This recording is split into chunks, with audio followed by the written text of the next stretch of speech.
Okay, let's begin the public meeting. This is the regular monthly board meeting of the Alameda County Water District on October 11th, 2018. And I'd like to have the secretary please take the roll. Okay. Directors Gunther. Here. Akbari. Here. Huang. Here. Weed. Here. And Sethy. Here. And Andrew, would you like to lead us in the pledge? It's been a It while. will be my pleasure. I pledge allegiance to the flag of the United States of America and to the republic for which it stands, one nation, under God, indivisible, with liberty and justice for all.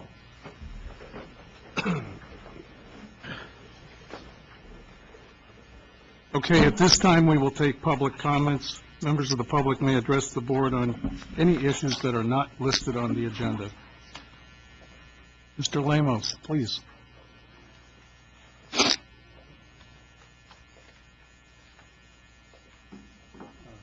Thank you. Good evening, panel and staff. The last time I was here, something was brought up about not on an agenda, so I went and I got a little bit of information. And it's the Brown Act. I don't pretend to understand it, but it's in word that you could understand it, I guess, but there's a lot of if and ands. So my main thing tonight is just to say a little expansion on what I was saying, is that when you ask a question, or when the public asks a question, and not on the agenda, and an answer can't be given that night, and it's given at another time. Well, the answer can come at any time, and it loses its strength or its power when it's a month or more. So I went back into my own notices that I've comment on, and I just wondered, and I went and asked a couple of people what they thought of these things, and they said, well, I didn't know about that. Well, no, because it was between me and like Mr. Stevenson or Mr. Peterson, and it was just a communication between High. So I wrote a little thing here, and it was I talked to Mr. N, Mr. Yee, even Gina, Michael Yee, Stephen Peterson, Mr. N, Stephen Peterson, and so forth and so on. And like I say, a lot of these communications are very informative to me, but to anybody else, a lot of people say, oh, I didn't know about that. So I just wondered if, when we talk, or when I talk anyway, I like everybody to know about what I'm saying, because I think it's important. And maybe, like Mr. Shaver has a communication with that aqua paper that comes out, maybe he can, like I said before, he can write a little notice in there about what's happening with the water company, like the I guess purchasing, I don't know, if you put bonds or whatever on Los Vaqueros and so forth and so on, and purchasing water from San Francisco and so forth and so on, how much we spend on that. I think it would be interesting. Well, so I thank you very much for being so lenient with me and carrying on. And so I thank you all for your hard work. I know you've been trying to get this, I would say, increase over with. So, like I say, thank you very much. Thank you, Mr. Lemos. If I might just make a couple of quick remarks. I would encourage you to attend our committee meetings because there's always a write-up in minutes to those meetings, and then your thoughts and comments are made public on the district website. And if it's a really important subject, I would encourage you to talk with the general manager to see if it's worthy of putting on the agenda, just like they do at city council meetings. Mr. President, staff did add an item to this meeting agenda, item 6.4.1, which is entitled Information Requests from Members of the Public, that at your pleasure, I can follow up on this because it was a follow-up item that came from the last board meeting.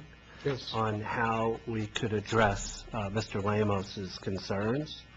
We can do that now. Yes, please. Okay. So as I understand it, at the September 13th board member, Mr. Lamos expressed concerns about questions raised by himself and potentially other members of the public during the public comment period of ACWD's board meetings.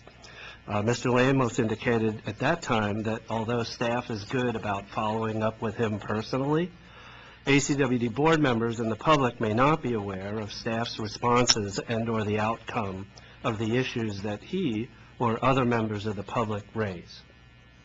So since I was on vacation and not present at that meeting, I wanted to check in with the board if I understand what transpired correctly, and then I have some ideas on how we could handle that issue.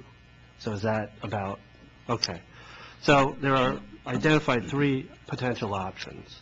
One is staff could keep the board informed via email of any post-board meeting follow-up communications with the public, which would provide the board with the same information that we provide members of the public that raise questions during board meetings.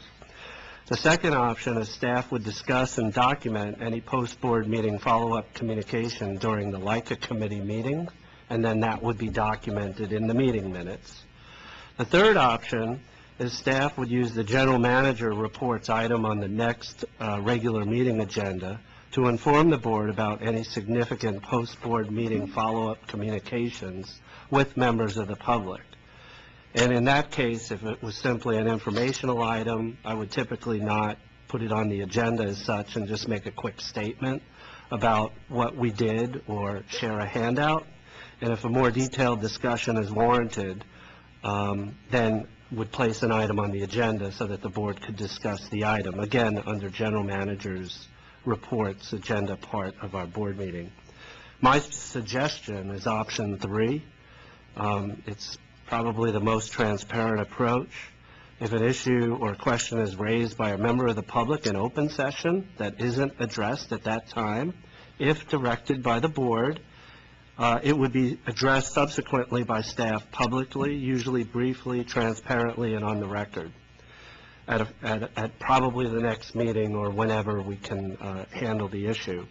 This approach would be documented. That means it would be reflected in the meeting minutes and does not require any modifications to our standard agenda.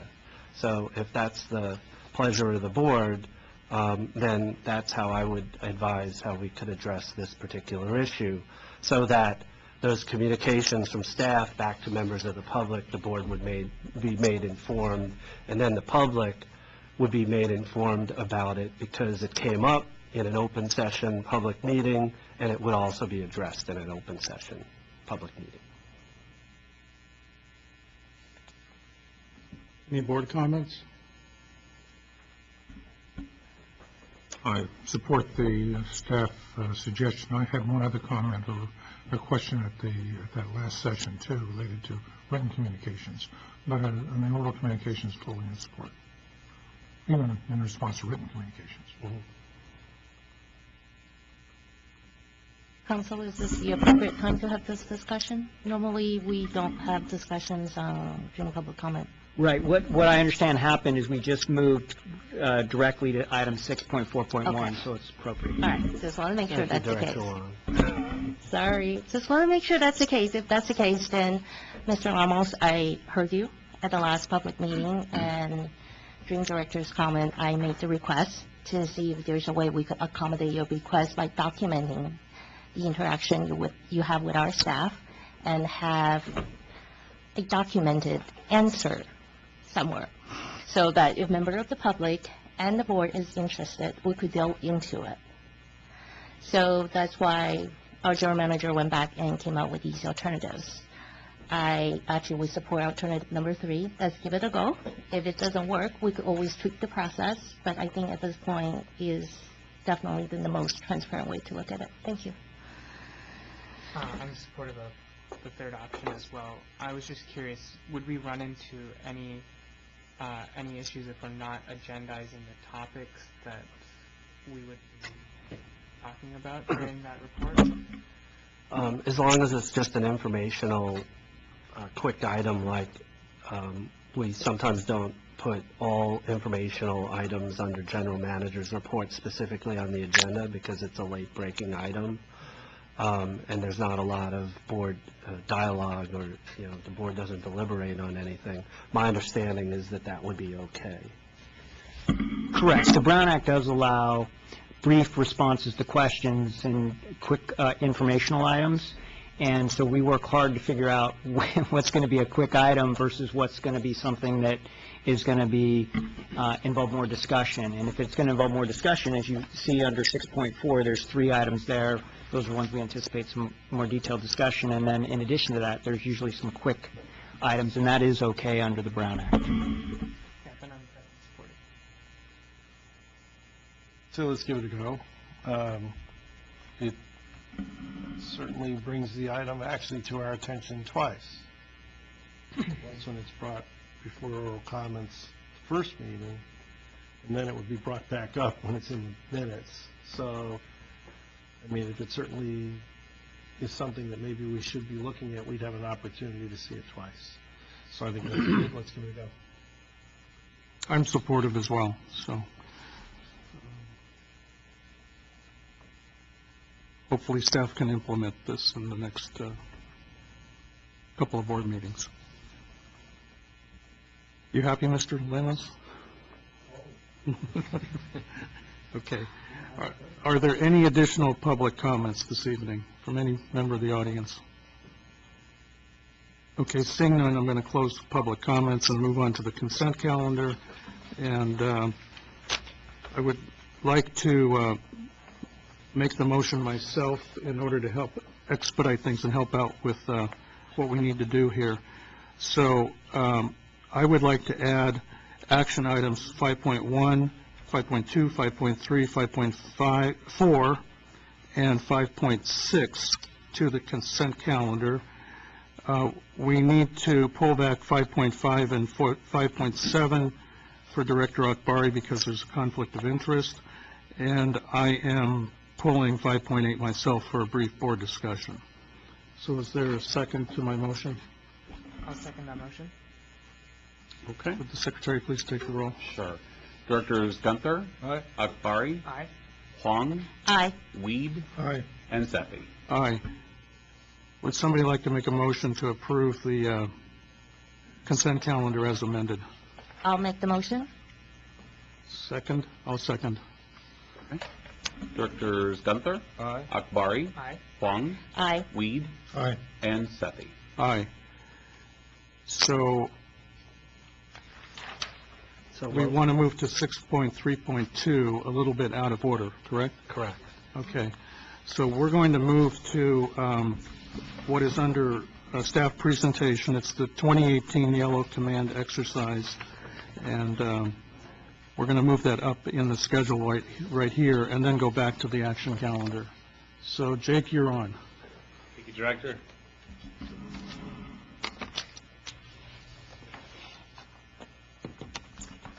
For those who don't know, in the audience, my name is Jake Reed. I'm the district's lead for Emergency and Security Services. And today I've got a presentation reviewing a full-scale exercise we had at our district about 2 months ago. It's called Yellow Command. In short, it's an emergency management exercise.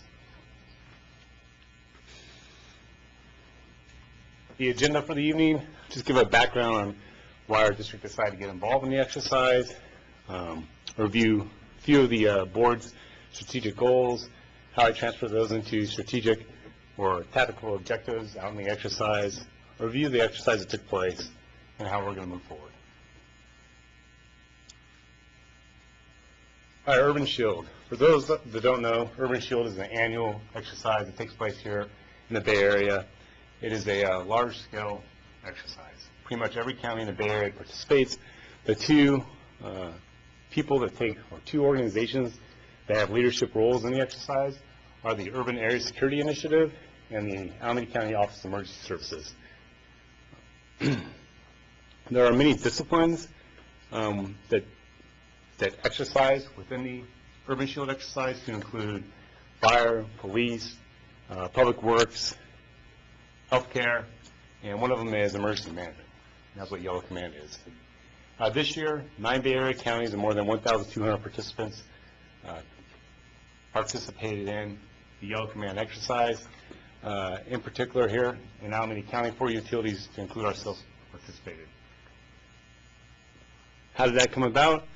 At an emergency management meeting at the Office of Emergency Services in Dublin, I was asked amongst all the other local governments, hey, do you want to play this year or participate? I saw that as the opportunity to help meet some of the district's strategic goals and to leverage a huge training asset we have here locally in Alameda County. To change those strategic goals into actual tactical objectives that are executed out in the field, I had to put together a scenario. And, you know, with this first full-scale exercise the district had, I didn't want to have a scenario that was, okay, this is the big one, we've got no treatment plants working and 2,000 wakes. That wouldn't be very good, and I'd probably get a lot of feedback from my coworkers here that wouldn't be good. So I made it very practical and something everybody can learn from. And the scenario just was a power outage at our Maui well field and also a leak from one of our important distribution mains, the 42-inch that comes out of the blending facility. With that scenario given, we developed some objectives for our field staff. They were able to test a lot of emergency equipment that we have, a lot of investments we made, which are the lay flat hose that we have, which can be used to jump any mains that are leaking, in particular mains that cross the fault lines, and also test the standby generators. For our emergency operations center, which we have here at our district,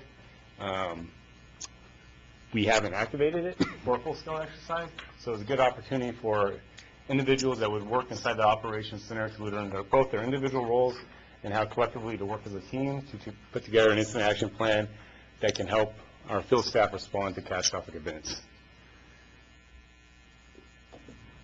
And in addition, we sent a couple people down the county EOC. We sent both a public information officer and a liaison, and that was to facilitate both two-way communication. The public information officer, she was able to join a joint information center where she communicated messages on behalf of our district, but also was able to reach out to us for any information that the county wanted. And for our liaison, he was put in the utility section with Department of Water Resources, PG&E, that was it. And again, the communication was two ways. He was able to communicate any boil water, do not drink notices, power outages, water outages to the county, but also get information from us to the county that they may want. And then there was a VIP tour for local elected officials and any high-up appointees where we had an executive staff member who attended that tour and was able to meet those the local leadership and tour the Office of Emergency Services, their operations center in Dublin, and also a shelter site that the City of Fremont put up here in Fremont. So the day of the exercise, we had approximately 39 district employees, which for our small lean district was a large percentage, report to two locations essentially to get briefed. One location was here in our Emergency Operations Center, and then also the two employees, our liaison and public information officer to the Alameda County Emergency Operations Center. Once everybody reported, we synchronized them with our operations brief, stating both the tactical objectives for the day, and oh, by the way, we got to maintain our supply, production, treatment, distribution system. So it was real important to have that synchronization meeting to make sure everything went smooth throughout the day. Once after the brief was completed, people took off to the different locations to begin the exercise.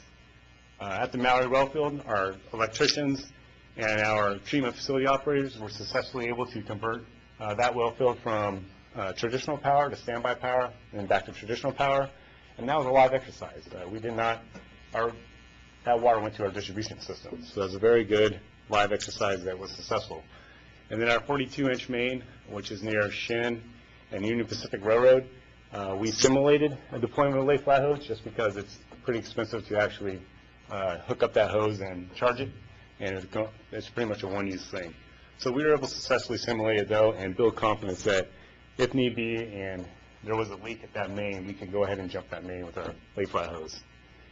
Here at the Emergency Operations Center, here at this site here, at District Headquarters, there's basically a three-part role for all staff to support the live exercises taking place in the field, to coordinate with the Alameda County EOC for mutual aid, mutual support, boil water noses, etc., and also to create an action plan for the next 24-hour operations. And Alameda County EOC, I already spoke about their roles out there. And everybody was able to successfully accomplish their objectives. So to bring it all at home, here's some photos, just to kind of, there was a lot of people involved, a lot of different locations, so I figured I'd go ahead and share a few photos here. This right here are these photos here are pictures of both our generator and our switch at the Mallory Wellfield. Our district has 3 electricians, in my opinion, very capable and great electricians, but even so, this particular part of the exercise is an eye-opener to me, because we have 3 electricians dedicated to one standby generator, and it took them an entire shift to transfer that wellfield both from traditional power to standby power and back to traditional. So as you can imagine, at the medium scale or large scale event, with all our standby sources out there, it would take quite a bit of mutual aid, in particular with electricians. Here's a photo of the 42-inch distribution main we have behind the near Shannon Union Pacific Railroad that comes out of our blending facility. It's an important main that delivers water to the northern area of our jurisdiction. On the left, you see the hose reel that we transfer the hose with, and the utility workers rolling out the hose to one end of the main. And on the right, you see our utility workers connecting the hoses to the manifolds, and those manifolds go down to the 42-inch main. Here's some pictures of the operations brief in our EOC. It was an all-hands-on-deck brief, which was great. I mean, it's not too often we see, multiple work groups from across many departments get together, multiple levels of management, from the lowest, the newest UW1 to, exec staff, get together for an hour or so and get on the same page about our operations brief for the day. And it was a good experience. And here's a couple of photos of our employees been sent to the Alameda County EOC, the public information officer on the left and our liaison on the right.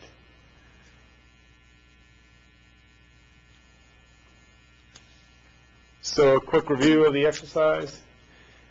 We did accomplish our strategic goals, and I think we touched on a few others, including employee engagement and communication with stakeholders in our community. And so all in all, it was all good. We did accomplish some strategic goals, and definitely more challenging was the tactical goals out in the field. And we were able to accomplish those. By the numbers, just to put in perspective the difference, the district's level of support and commitment to emergency preparedness. It was about a year of preparation. 16 different employees throughout that year went to individual training, both here at our district headquarters and off-site at other locations. About 17% of district employees trained for our particular operations and participated in our exercise. And that was a big commitment on time. Next steps. In short, district staff, we definitely have some lessons learned that I'm going to have to stay on top of moving forward, and also to continue to develop the training and exercise program I brought to the district. For district leadership, continued support of Strategic Goal 1.3, support of the Urban Area Security Initiative, and support of Alameda County hosting future Urban Shield Yellow Command exercise.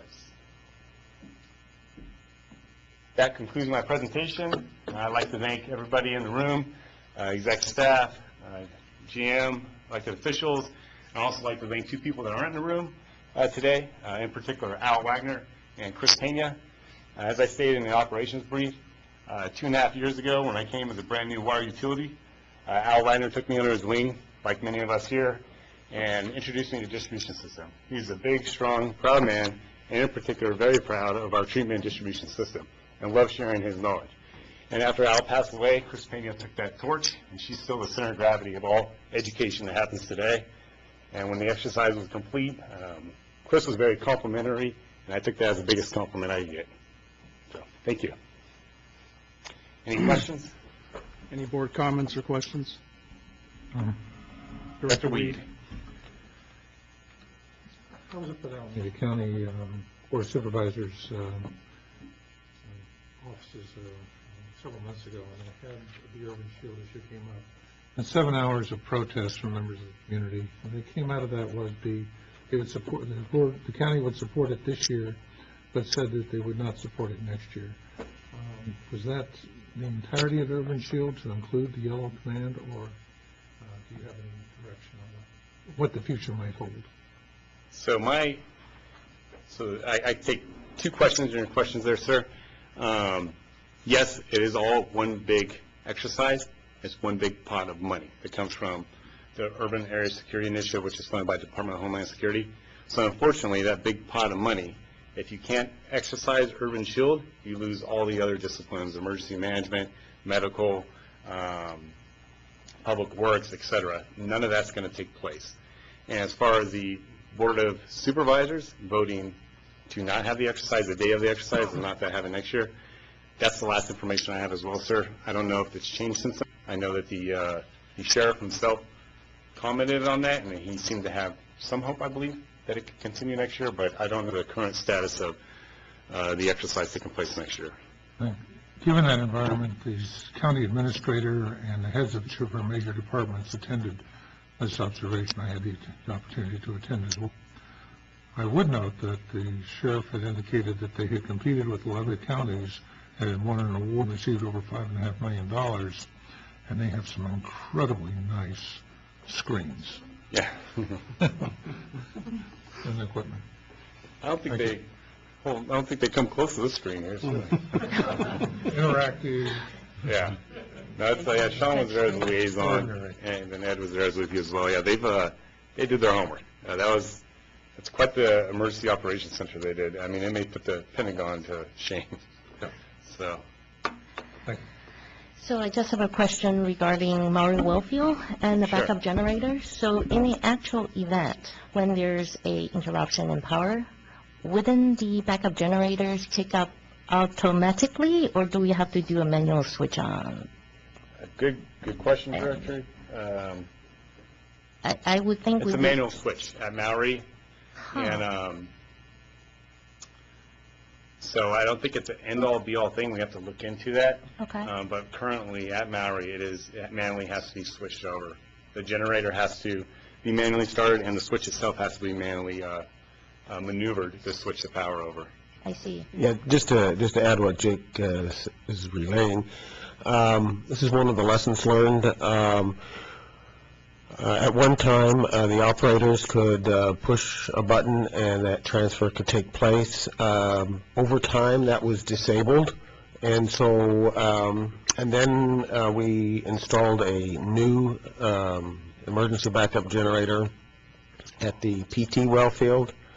And because of some coordination between the two well fields and production facilities, changes in regulations, that ability to have the operator make that switch was disabled.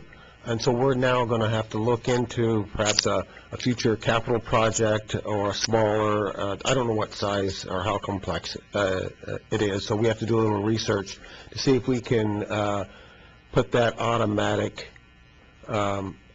meaning an operator can operate it from a control panel to allow us to enable that function. We have spent substantial amount of money in replacing these backup generators, opening them in place. It just seems to make sense that we should have an easy way to turn it on without sending 3 electricians out and having them work at least half a day to get it on.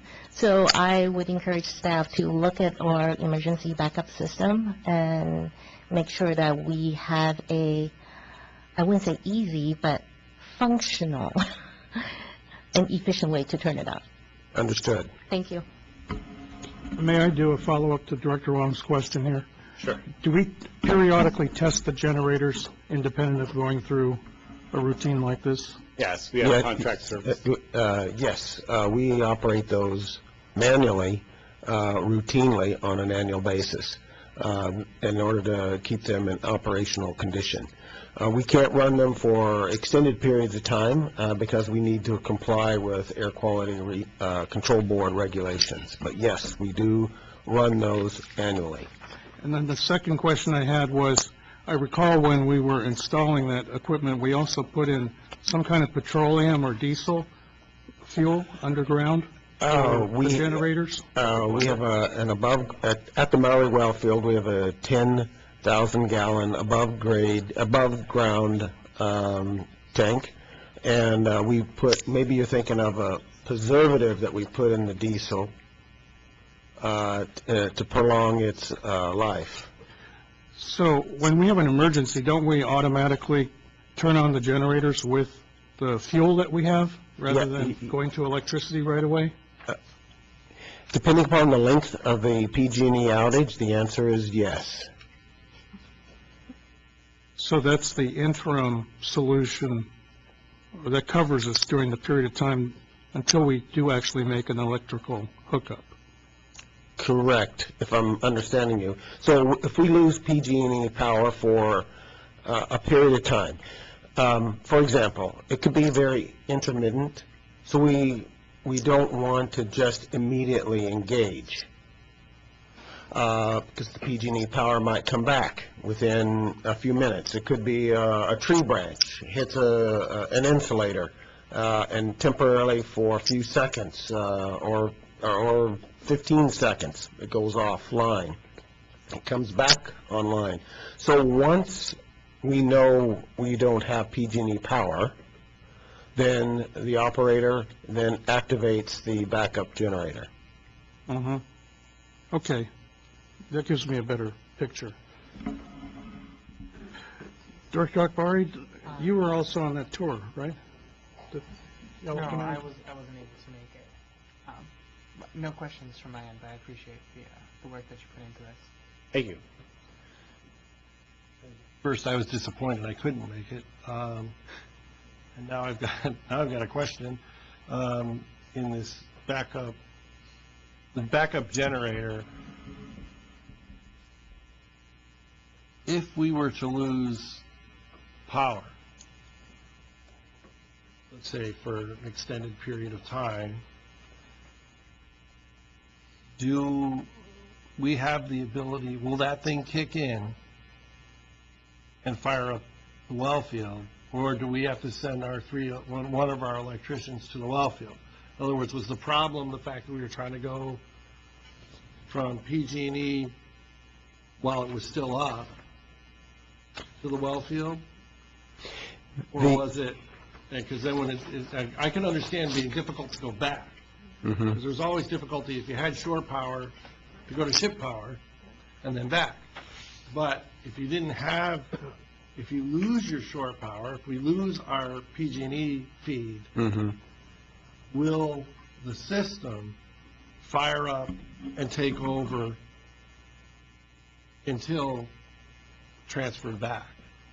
So to answer your question, I do want to make one thing clear. The only generator station where we're having this current issue with is the Maui well field.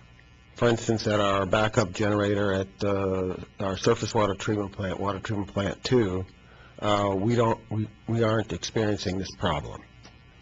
Now back at the Maui well field, with the current equipment that we have in place, we're going to have to make some modifications in order for us to be able to have an operator make that transition, both from PG&E power onto, or if we lose PG&E, turn on, disconnect from PG&E, and turn on generator, and then turn off the generator, and that through that process we have to synchronize with PG&E and then deactivate the generator. So we need to upgrade some equipment, and that's what Jake is saying. That's one of the lessons learned that we'll have to look into. Valuable lesson learned. I don't know how the rest of the board feels, but I did also kind of track a little bit of the protest involved at the county level, and I was disheartened by the fact that they were protesting this, because there's a lot of valuable things that came out of it, including what we're having here and what we had in the district. And I'm wondering if we, perhaps as the board, should send a letter to the county in support of what happened, because there's certainly a small group of vocal activists that are controlling the message. And I think the large segment of the population actually would support this if they really knew what the heck it's doing. And that the urban activists, I term urban, the activists have taken control of the message. Certainly what we did here was not being the message that they were protesting. And the supervisors had enough courage to say, no, we're going to do it. But it sounds like they said, well, we'll do it this year, not next year. And I think we, as the local water agency here, representing these 3 cities down here, I don't know how East Bay Mud feels about it. I think it would be important for us to step up and say, hey, this is good for us. We'd like you to keep doing it. I don't know how the rest of you feel, but that's how I feel. I'm very supportive of that. I think the message at the county was they'd already spent most of the money they'd received and didn't want to return it. So they went for this year and said no for next year. Jake, I have a comment that comes from some experience. I was on the 9th floor of a building at Palo Alto Square when the '89 Loma Prieta earthquake hit, which was quite scary because things were collapsing inside the building. And I recall that pretty much for that day and the following day, even the emergency personnel that were around the communities were in such shock that they were having a hard time actually figuring out what they had to do. And so it was that experience of being in shock right after something major happens that I think affects everybody, just as human beings. I'm wondering if, until we have some kind of automatic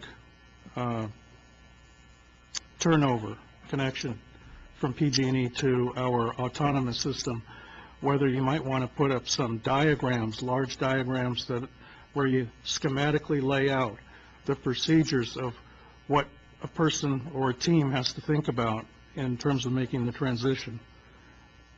Something that would be a helpful tool. You come on site and you see right away, oh, I got to do this, that, you know. Yeah, we definitely can look into that, Director. We need to refine and add to some of our SOPs. But during that process, we can definitely approach like heads-up displays of automatic diagrams. That's reasonable.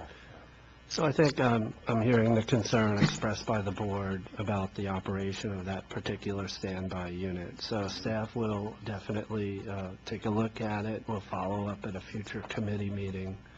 And just wanted to make sure that I understand Director Gunther's request. It sounded to me like what you were proposing is that a letter from the board president to, say, the Board of Supervisors. Are you thinking at that level, or were you thinking a letter from staff to our counterparts? And in both cases, the letter would express gratitude for, you know, the Yellow Command exercise, express some of the benefits that we received from participating, and hope that future exercises could occur in future years. So I'm kind of wondering if you were thinking at the political or at the staff I'm level. actually thinking it's political end of this, because that's what was the problem. There was a political message that was trying to kill this. And, you know, unless we speak up, we won't be heard.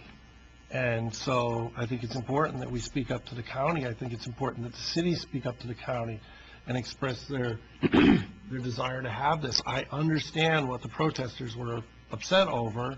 However, it's very short-sighted to let it go, and I think it is a political letter. I think it should be signed by the board president. I don't know how the rest of the board feels, but that's my personal view. If we can send a unanimous message from the board, that's what I'm in favor of. So along those lines, we'd be happy to prepare a letter and talk to our colleagues and the other agencies that participated and see if we can get multiple agencies to go ahead and sign or see what we can do, and then we'll let you know what happened. I think the benefits for operations like this, here it is. I mean, what did we get out of this? We got out something very valuable. We have a problem right now with the generator firing up. We may not have known that. Okay. Now we can address it. Thank you for that clarification. Mr. Reed, you did a good job. Thank you very much. Thank you, Directors. And I endorse all your comments in relation to Al Wagner, too. He was a fantastic resource here at the district, and sad not to have him there anymore. Yeah. They don't make them like that anymore. Right.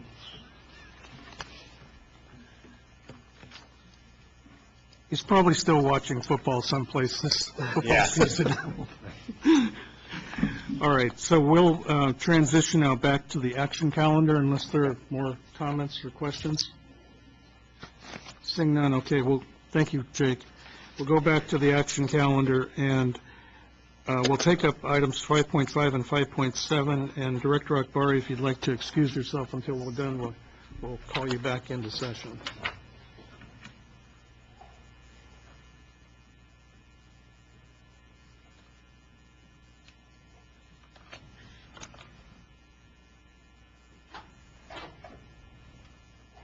So could I ask for a quick staff report at minimum, just on each item here? Well, items 5.5 and 5.7 are both fairly straightforward. We'd be happy to read the summary and recommendation for both items, or the board could simply address each item without any staff presentation in the interest of Do brevity. we require any further presentation on either item? It was presented at the Engineer and IT Committee meeting, and we were fully in support. Okay, so why don't we take each item separately on a vote? Is there a recommendation on 5.5? Yeah. I'll move the staff recommendation on 5.5. I'll second. Directors Gunther, Aye? Akbari, Huang, Aye. Weed, Aye. and Sethy. Aye. And on item 5.7, again, board recommendation? I'll move staff recommendation. I can second. Okay. Directors Gunther, Aye? Akbari, Huang, Aye. Weed, Aye. and Sethy. Aye. So, invite Director Akbari back in, please. And then, I had asked to, I'll wait till he's back in. Let me suggest to the protocol that when someone abstains or leaves the room, there's comment as to why. In this case, his residency being within a proximity of the location. I believe the potential conflict related to Director Akbari had real property interest in the vicinity of the locations of the projects covered under these Exactly. two items. There was a request before a particular director excused him or herself to vote on a particular item, to put on record the reason why you're leaving the room. So I think it was clarified. I'm the one who was a little bit remiss here. I should have asked Director Akbari to explain prior to leaving the room. Sorry about that. No problem. All right, so we'll move on to item 5.8, and I had asked for this to be removed from the agenda for a short board discussion. I have some comments I'd like to make. If there are other directors that would like to provide them, I would welcome that as well. And I should also mention that Mr. Warren is handing out a revised staff report. The staff report that he is handing out corrects a couple of figures in the report. Mr. Peterson will be happy to explain what those corrections are, and then we can cover the item if that's okay, Mr. President. Yes. Thank you, Mr. Shaver. The revised staff report provides an updated cost estimate to retrofit the lighting systems for the 5 district facilities.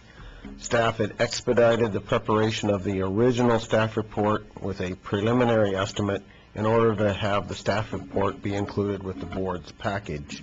The cost estimate update reflects the fact that the contractor will be paying his workers prevailing wage rates as required by the California Labor Code. The total project cost increased by $10,900 and is now $249,300. The corresponding payback period increased from 3.2 years to 3.5 years.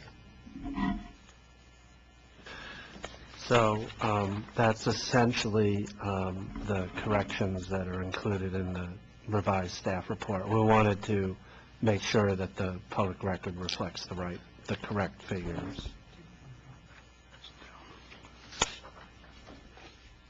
Okay, so thank you for the clarifications there, Mr.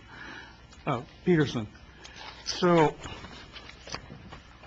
when I read over the staff report, I got to thinking about a few things come from our workshops and prior board meetings. And, over the years, we have raised our fixed charge disproportionately against our commodity charge in order to better balance out our future revenues. And when we talk about the variable portion of our costs, and still, by the way, we're well under what our fixed costs are. So we have about, let's say, 80% of our costs are fixed in the district, and we're recovering about 35% on the fixed charge to our ratepayers. So there's definitely a mismatch there. But I was thinking about the variable costs, and power is one of our variable costs. Water, chemicals, power. We don't have much negotiating room on what we pay for water at the wholesale rate, bringing it into the district, and we don't have much negotiating room, although we do very well in the cooperative that we are with on chemicals. But our electricity costs are 5% of our operating costs in the district. And I feel that this is an area that if we were to really focus on it, we could reduce that part of our operating costs. And at the same time, as we're reducing that, it means that your other revenue that's coming into the district makes a bigger contribution to supporting our fixed revenue coming into the district. So I wanted to throw out some ideas here and also have the board think about a few things. Maybe we can bring these up in future committee meetings or workshops. One is I've given you over an article here that was published yesterday in the San Jose Mercury News. Am I confusing you? No. Okay. I was just checking with council. Are we on track? I'm following you so far, yes. Okay. We'll see where this goes, though.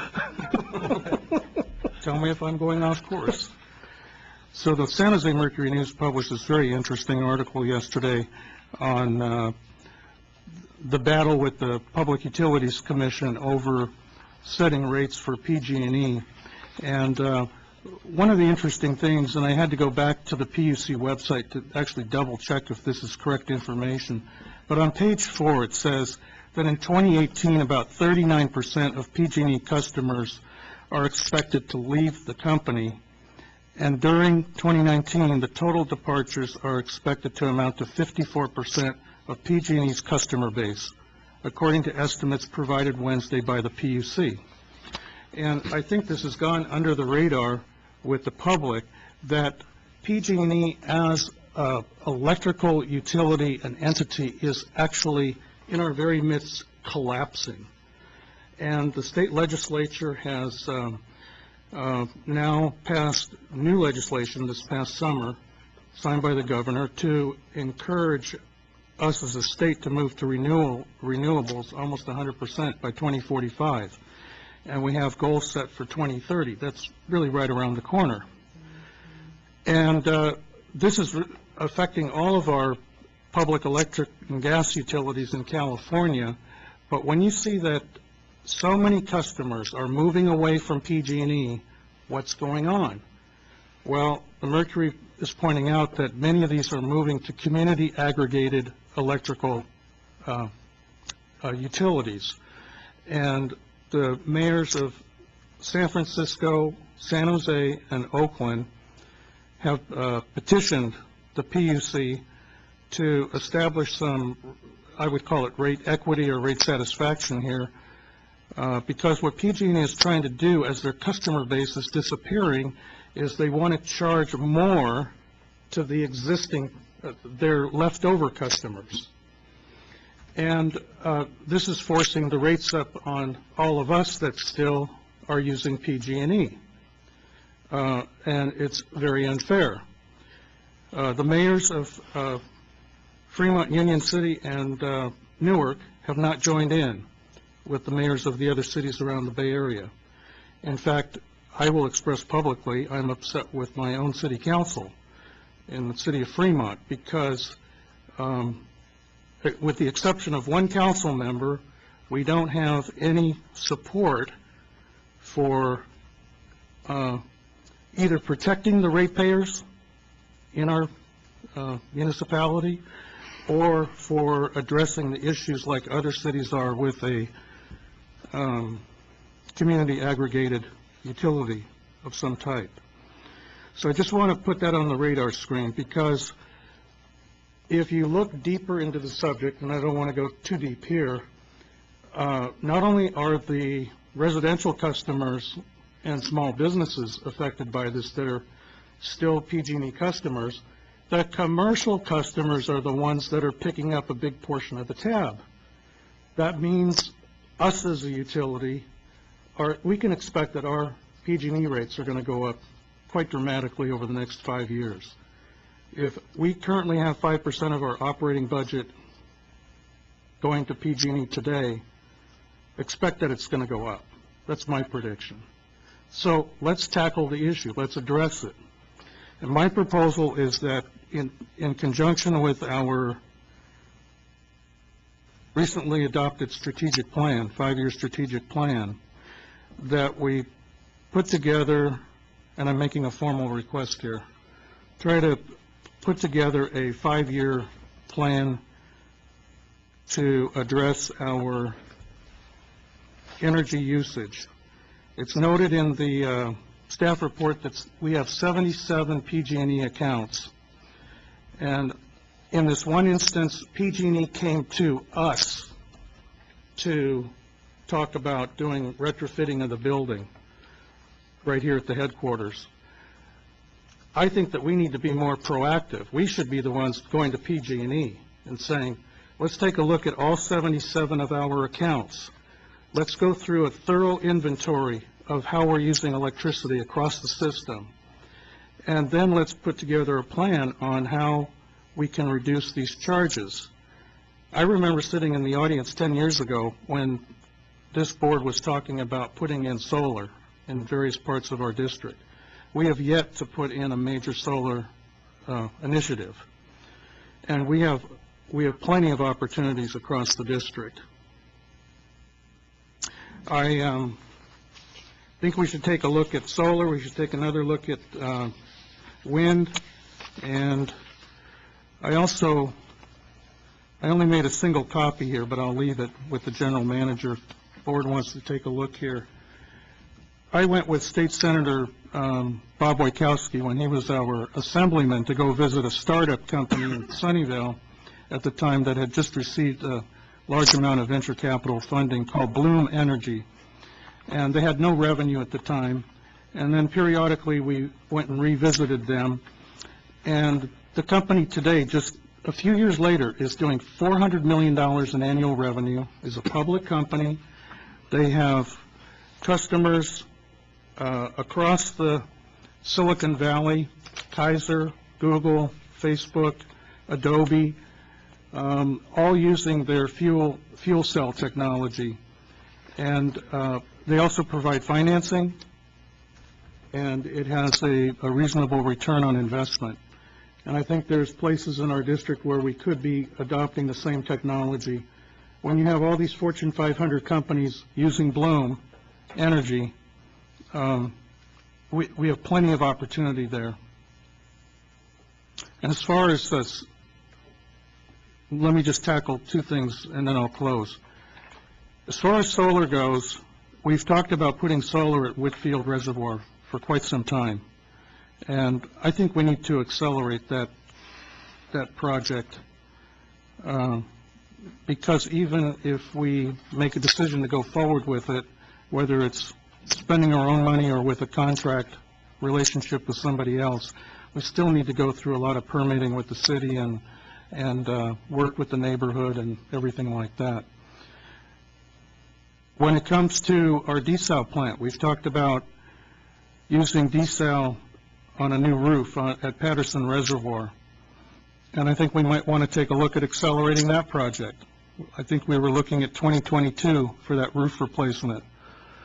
But maybe we might want to pull that up as a capital improvement project. And if we can put that solar field up there, it's not obvious to the public at the top of Coyote Hills, where the reservoir is located, and get a PG&E credit back over to the desal plant. That would help us a lot on one of our major usages of electricity. I think there's opportunity at the Peralta well fields as well. Mr. Peterson, you and I have talked about that before. We have land in the back of each property that we could make use of. I think there's the possibility of using land up at Mission San Jose Treatment Plant, up on top of the snow grade, that's hidden away from the public. And right here in our own employee parking lot, I would really like to see the same kind of structures we have at the police department or at the Hall of Justice, the courthouse downtown, where employees are able to park their car under a shaded tier with solar on top. We could leverage our parking lot here and in other locations, like at the desal plant. And I saw a roof just like what we have on the desal plant. I believe it was with Director Weed at Zone 7 on a recent field trip. And they have solar that can go on those types of roofs. So I think we should look at every possibility we can and put together a formal 5-year plan that ties in with our strategic plan. And also retake a look at wind if we can. I still like the idea of putting up a wind tower near Coyote Hills that's not unsightful to the public in any way. And I've even wondered about putting up a wind tower up at the Sonoma grade where it's kind of hidden away there as well. So those are just some ideas I wanted to express tonight and see if there might be some board support to put together a formal plan that we could all work on and maybe even have a workshop over it. Dr. Weed? There are two areas that are incredibly complex. One is healthcare and the other was energy policy and pricing. But the pricing on both of them can be difficult to follow. It's PG&E, and the G includes gas. The real savings are in the gas. Bloom Energy is a natural gas-fueled product. As a result, it's been able to greatly reduce their cost. We do yet to have grid parity with solar. You see school sites putting in a lot of solar. Well, they use bond money, which in their minds that it's free money. I was on a school board for many years, a community college board, and the money came out of the same pot that paid wages and salaries. They didn't care what the net cost per kilowatt was. They gave them more money for salaries and benefits, even though they had to pay a net higher cost. We've seen some dramatic changes with the advent of solar, and as it's been populated, the leveling of the curve for cost and demand through the day. Now, there used to be a lot of demand during the day. With solar, we have a lot more supply. Those factors have yet to achieve grid parity for an institution such as us, and solar is still, in my understanding, more expensive than the grid. PG&E keeps dropping their rates to stay ahead of that solar mark. There are some dramatic changes with the governments getting involved in their new cooperative agreements and somewhat marketing. But PG&E is still maintaining, operating the systems. It's just who are you sending the power through in their system. They're not losing anything on that. They're still charging these groups for the operation of those systems. So as we get into this, let's do it with open eyes and have people who will give us a non-faith-based policy-making approach toward, because in this case, conservation in itself is faith-based in many cases. And that's solar. Thank you. Okay, Council, now I'm looking at him because I do have a little question for you before we get into this aspect. So there is, in your mind, there is a nexus between alternative power supply and talking about retrofit of lighting system? Yeah, thank you for kicking it over to me. What I'm hearing here is a combination of a number of things. We're certainly talking about item 5.8 with PG&E and the retrofits and energy and saving energy. That's all connected. What I also think I'm hearing is part of director's comments and agenda's request to talk about these alternative solar supplies and getting more involved in that. So we should restrict, as far as the second item, certainly some short comments about whether the board wants to explore that further. Some future time would be appropriate. Now's not the time to really debate or go into too much detail about that particular component of it. So thank you for bringing that up. Okay, so I'm definitely in support of virtual. I am in the same mind. I understand PG&E costs could go up, but with our power need, we really can't, within the, 3.5 to 4 year time frame, it's unrealistic to think that we will have an alternative power supply in place. So in that time frame, this is actually a pretty good deal for the district. There is significant amount of cost saving to us long term. As for the short comment on the director's request, I'm in support of that. A lot of your ideas actually has been explored, and we actually have a record of looking at quite a few projects that you have brought up. So the quick request later in the agenda in directors, I think we could have a more detailed discussion in director's comment. Thank Okay. you. Thanks for helping me get back on the rails here. I think similar to what Director Huang said, I am very much in favor of the retrofit. I think that's a great opportunity for us, and on the agenda item request, I would definitely support that. Great. I support the item. And I also support putting it on the agenda. I supported it the last time. Brief comment, my first solar project was in 1980. I think my second solar project was in 1981. And we did wind calculations. I believe it was in 1981. Wind's not so great. There are problems. But that's a long time ago for me. So I would love to go back and relook at this. And so we'll support your look. I supported it last time. And there are issues. I do understand that. And I think we need to talk about those. But sure, solar's not new. I agree with the other board members. There are issues. That's why I think we need a good, healthy workshop and to go through a full inventory of opportunities for the district. Other public agencies are moving ahead with these kind of things, and we have 5% of our operating budget going to electricity right now, and I think we should try to save money there for our ratepayers. It's the one area of cost that we can really take a stab at right now. If I may, as the board is aware, staff has periodically reviewed opportunities for renewable power installations.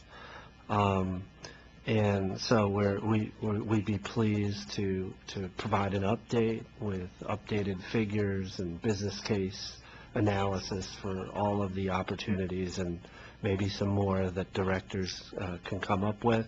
As a reminder, one of the reasons why we did not go forward with some of these opportunities was we've been in this historic drought, and you know, we were in slashing capital program mode for several years. So I think it's timely to take a fresh look at these potential opportunities, and we'd be happy to see if we can schedule something and review the opportunities in detail at the appropriate time when we're reviewing the entire capital improvement program. So that's kind of the way I would see this going forward, and if that's fine, then we'll go ahead. Okay, thank you. Sounds good. So, since I pulled this agenda item, I will make the motion to approve the staff recommendation on item 5.8.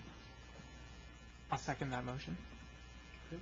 Directors Gunther, Aye. Akbari, Aye. Huang, Aye. Weed, Aye. and Sethy. Aye.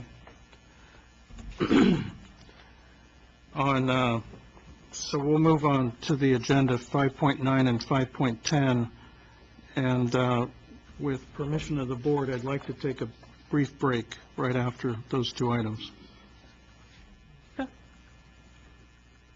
Okay. So 5.9. 5.9 involves a resolution awarding a contract for the Newark Desalination Facility Reverse Osmosis Membrane Replacement Project, and Mr. Peterson will lead us through this item. Thank you, Mr. Shaver. The Newark Desalination Facility Reverse Osmosis Membrane Project includes the removal and legal disposal of the existing reverse osmosis, or RO, membrane elements and the installation and testing of new RO membrane elements.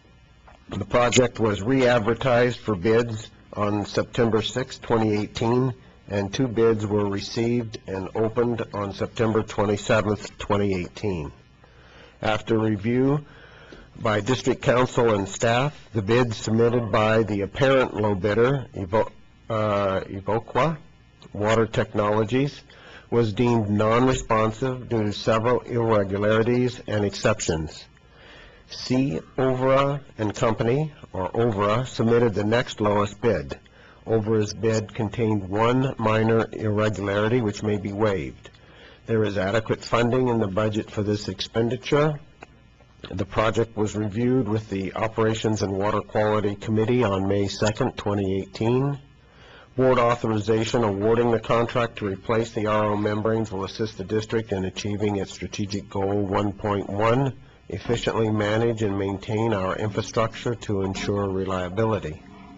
Staff's recommendation is by motion 1, reject the bid submitted by Evoqua Water Technologies, LLC, as non-responsive. 2, waive the minor irregularity in C. Ovra and Company's bid. And 3, adopt a resolution awarding the contract for the Newark Desalination Facility Reverse Osmosis Membrane Project to C.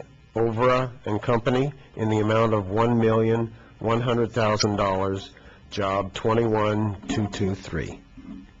I'd be happy to answer any questions. Any questions from the board?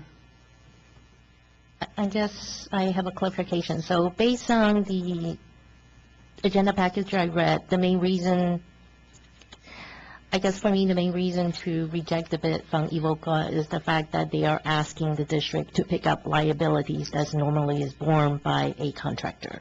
That is correct. Okay. And District Council Pat Miyake can provide greater details if you wish. No, that's fine. I just want to make sure that my understanding is correct. Thank you. Any other comments, questions? So I guess we're looking at about a 10-year life cycle on these membranes? It's been 7 years since we've replaced these or installed these membranes. This is the first time we've replaced them. The first time since Yes, they were installed in 2010. 2010. So we're looking at 8, 9, maybe 10-year replacement. We've had excellent service life from the current membranes. Estimated service life on the new membranes, or do we know yet? It'll be a different manufacturer. We're hoping to get at least an equal service life. I'm a little surprised there's not more manufacturers out there. The problem wasn't so much the membrane manufacturers, it was finding qualified general contractors. We needed to find a general contractor. Well, first of all, we wanted to have this a turnkey project, having the contractor legally dispose of the membranes, clean the existing vessels, repair any leaks or damages or wear points in the vessel units. That's why we needed a general contractor's license. And then install the new manufactured contractor-supplied membranes. We wanted to have one source, one responsible entity for this contract, so that we didn't have a situation where if there's a performance problem, was it the stage, the installation, or was it the membrane cartridges themselves or elements themselves? If there is a membrane problem, we go to the contractor, who then would be responsible for disassembling the vessels and working with the membrane manufacturer to replace the vessels. So that's why we set up the contract this way. The downside was it limited us to finding a team of general contractors and manufacturers of membranes that could work together in the state of California. I shouldn't be surprised now that I'm thinking about it. I mean, they have about an 8-year life cycle, and how many plants are operating in the state of California that are at year lifespan of 8 right now, or 10? Not a whole lot. So even though there are a few others now, we're still kind of out in front, in that now we're going through how do you actually take it to the next phase. The other plants aren't there yet. Right. So then I'm thinking about it. Interesting. I don't remember seeing anything like this before. It's our first time. Yeah, it's probably pretty much first time for everybody. Yeah, they kind of come with the D-cell plants. Yeah, they come with the plant, but nobody has gotten to the point where they got to replace the membranes yet. The disposal, are these things considered hazardous material for disposal? No, but we typically like to put in legally disposed, so the materials are properly disposed of, and it's a legal and responsibility issue. Just curious. Yes. Okay, no, I appreciate it. I appreciate the staff's effort. It's our standard language. Yeah, I mean, I think it should be pointed out that, this is kind of subtle, because we're doing just a refiltering of this thing, the changing the filters, but realistically, there aren't a whole lot of other people that have done this yet. So, congratulations, keep it up, let's go for the next phase. Thank you. I have a question, Mr. Pearson. When the plant first became operational in 2003, we had our membrane racks at that point, and then we doubled capacity in 2010. Correct. So what happened to the first set of membranes that we were dealing with? Great question. We changed all the membranes out from the first phase, so that when the second phase came online, we had uniform same type of membranes from the same manufacturer and the same age. So they were all new. So the replacement we're making right now is for everything? For everything. Okay. I And thought it was when- for the second half, what came online in 2010. Yeah, the membranes have been on for a little more than 5 years. Uh-huh. And we did an analysis, a business model, what made sense, and working with a consultant with CDM at the time, they recommended that we replace the existing membranes so that we would have all the same membranes when we started up in Phase 2. Okay, great. So would somebody like to move staff recommendation here? I'll move the staff recommendation. I'll second. Okay. Directors Gunther, Aye. Akbari, Aye. Huang, Aye. Weed, Aye. and Sethy. Aye. We'll move on to item 5.10. So it is with great pleasure that we're able to bring 5.10 to the board's attention this evening after literally decades of work. So this involves the resolution authorizing a fourth amendment to agreement for fish passage projects in the Alameda Creek Flood Control Channel with the Alameda County Flood Control and Water Conservation District. And Mr. Stevenson will lead us through this item initially. Thank you, and we'll have a brief presentation, but just to introduce the topic, as the board is aware, progress continues toward implementation of all the programmed fish passage projects in Lower Alameda Creek. The next and most significant project in the fish passage program is the construction of the Shin Consolidated Diversions and Fish Screens and a joint fish ladder over the district's Rubber Dam number 1 and the concrete drop structure, otherwise known as the Bart Weir, which is owned and managed by the Alameda County Flood Control and Water Conservation District, or the county.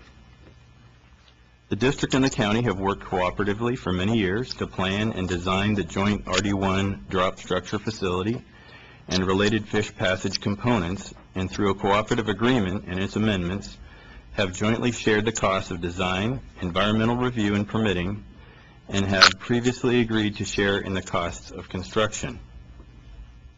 The cooperative agreement was structured to ensure that the joint facility would not be advertised for construction bids until after the agencies formally agreed to the roles and responsibilities for the long-term ownership, operation, and maintenance of the facilities to be constructed. This has been the subject of ongoing coordination with the county since 2012 and is the focus of this fourth amendment to the cooperative agreement, which is the subject of this agenda item tonight.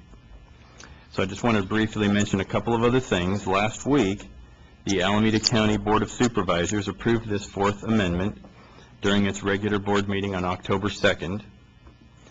Also, the district received a letter from Jeff Miller, director of the Alameda Creek Alliance, in support of this item, and Andy's passing that out right now. And lastly, should the board approve this item, staff would plan to advertise construction of the joint RD1 drop structure fishway and the Shin Consolidated Diversions and Fish Screens for construction shortly. So with that, I'd like to introduce Tony Lyons, Project Engineering Manager, to briefly review the key elements in this fourth amendment and provide staff's recommendation. And tonight, Tony is supported by Chris Delp, our Project Engineering Supervisor, and Therese Wooding, Project Engineer and the Project Manager for this effort. So, Tony. Thank you, Mr. Stevenson. Oops. There we go. So ACWD and Alameda County first entered into an agreement in 2007 to equally share the cost of preliminary design of a fishway over the district's Rubber Dam number 1, RD1, and the county's drop structure in the Alameda Creek Flood Control Channel. Since that time, the agreement has been amended 3 times to include cost share and collaboration provisions for final design, environmental review, permitting, and construction of the fishway, as well as additional steps required to ensure long-term compatibility of the fishway with the county's downstream fish passage projects. Amendment 1 of the agreement, as Mr. Stevenson said, included a provision that a long-term ownership, operation, and maintenance agreement would need to be developed and adopted by both the district and the county before the fishway could be advertised for construction. Construction of the fishway is scheduled to begin in the channel in May of next year, and thus we're planning to advertise it for construction later this month, perhaps tomorrow, to ensure that the contractors have adequate time for bid preparation and for our evaluation prior to an anticipated January 2019 award. District and county staff work together to develop Amendment 4 of the agreement to address the long-term ownership, operation, and maintenance of the fishway. And the county, as Mr. Stevenson said, approved the amendment last week at their Board of Supervisors meeting.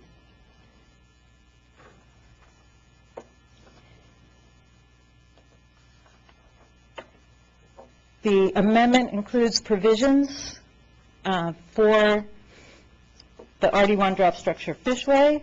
It also includes provisions for the county's low-flow channel between the fishway and the RD2 Larnier Foundation, and it includes provisions for modification of that foundation.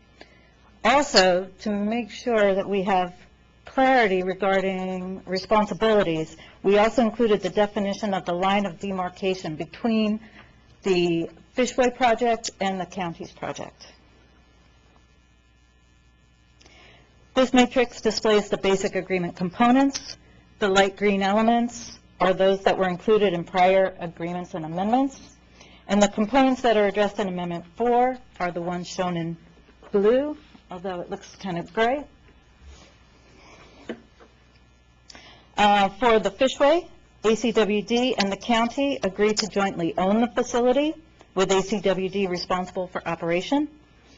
The agencies would share maintenance costs at a 60-40 ratio and equally share any needed future modifications. The higher ACWD percentages are reflective of the higher complexity of the fish ladder over RD1 and ACWD's responsibility for managing the flow. The county will design, own, operate, and maintain the low-flow channel. And when I say low-flow channel here, I mean in particular between the fishway and the RD2 foundation. The county and ACWD will equally share the cost of permitting and will share the cost of construction at a 35-65 ratio. The county will design the modifications and will own, operate, and maintain the RD2 Larnier Foundation. The county and ACWD will equally share the permitting and construction costs for that modification. ACWD's cost share for the low-flow channel and RD2 Larnier Foundation are representative of two things. One, a negotiated agreement, and two, the interrelation of those fish passage components, the interrelation of the three elements.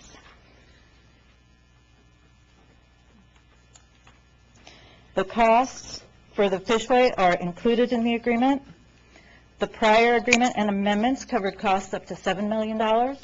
This fourth agreement adds $19.4 million to the total. The construction cost of $23.1 million is based on the engineer's estimate developed in May with the 90% design package. And the amendment includes a contingency for construction costs up to $26 million. The costs as written in the agreement are not to exceed limits. The actual shared cost will be dependent on the actual bids that we receive for the construction contract. The consultant is working now to prepare the final engineer's estimate for the project. And with a 50-50 cost share and grant funding, ACWD's share is anticipated to be approximately $9 million. So staff's recommendation is by motion, adopt a resolution authorizing the general manager to execute a fourth amendment to the agreement for fish passage projects in the Alameda Creek Flood Control Channel with the Alameda County Flood Control and Water Conservation District. I say this a bit rhetorically. I thought all of the grant money was coming for our benefit solely. The grants that we receive for the other fish passage components, the shin screens, will be entirely for our benefit.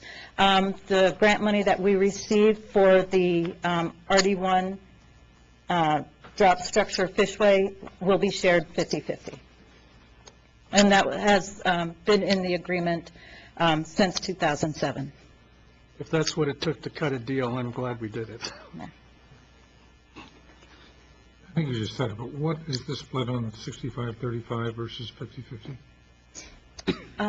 It's just for one component, and that is for the construction of the low-flow channel. On who's gets 65 of that? That 65% is the county and 35% is ACWD. Any other comments or? You had a questions question here? where you had joint ownership Of which the, portions? of the fishway. Just the fishway, including the ladder, including going over the drop structure. The drop structure remains in the ownership of the county. Correct, correct. And the low-flow channel and the RD2 foundation, I'm sorry, I guess it's kind of faded out with the blue watermark down below, but they're the county-owned, fully county-owned. Any other questions or comments? No, just I have always been perplexed that we were involved in this to begin with, and feel that Rubber Dam number 1 will eventually go the way of Rubber Dam number 2, which has been taken totally out of service. That when we do have fish appearing in the Alameda Creek, it's when we have very high flows, and coincidentally, we deflate the dam at those times. So I will abstain on this item.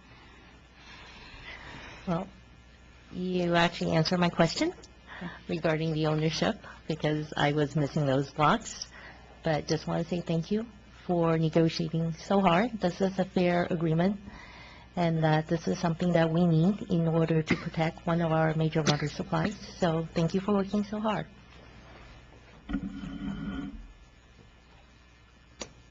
Director Akbari? No questions for me, but congratulations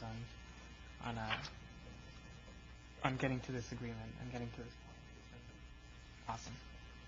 Thank you. Well, congratulations to staff for getting to here. I think the county should probably send our staff a thank you letter for their efforts on the grant money. We've done very well with that. This is an expensive project. I do admit that. It is a protection of our water supply. I've supported it now for quite some time. Quite some time. But we're getting there, and thank you.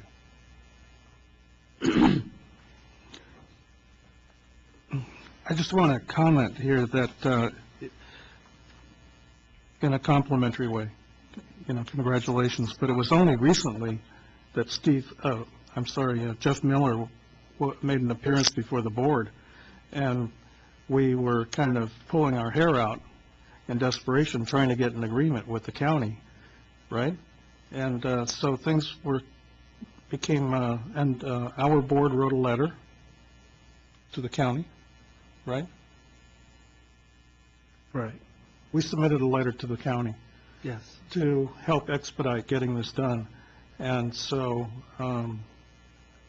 it's nice to see that everything came together so quickly. And in this case, I think it might behoove us to write a letter of thanks to everybody that was involved, to bring this together. What does the rest of the board think? Agreed. Agreed. Okay. We will do that. So good work, Tony. Well, it was, Team, Tony. it was a large team of people who worked on this for many years. Yes. Tony and the Tiger team. All right. So if, any other further input here? We need to take a vote. I'm one of the staff recommendation. And I will happily second. Okay. Directors Gunther, Aye. Akbari, Aye. Huang, Aye. Weed, Abstain. and Sethy. Aye. So it's 7:30 right now, and if we could, we'll take a brief recess and try to get back by 7:40.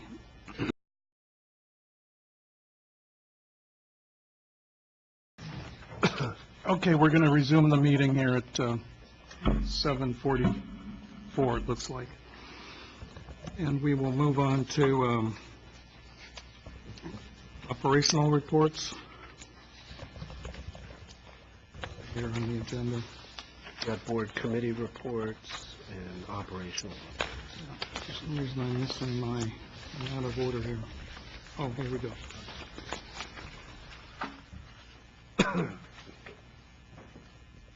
I'm still missing a page here.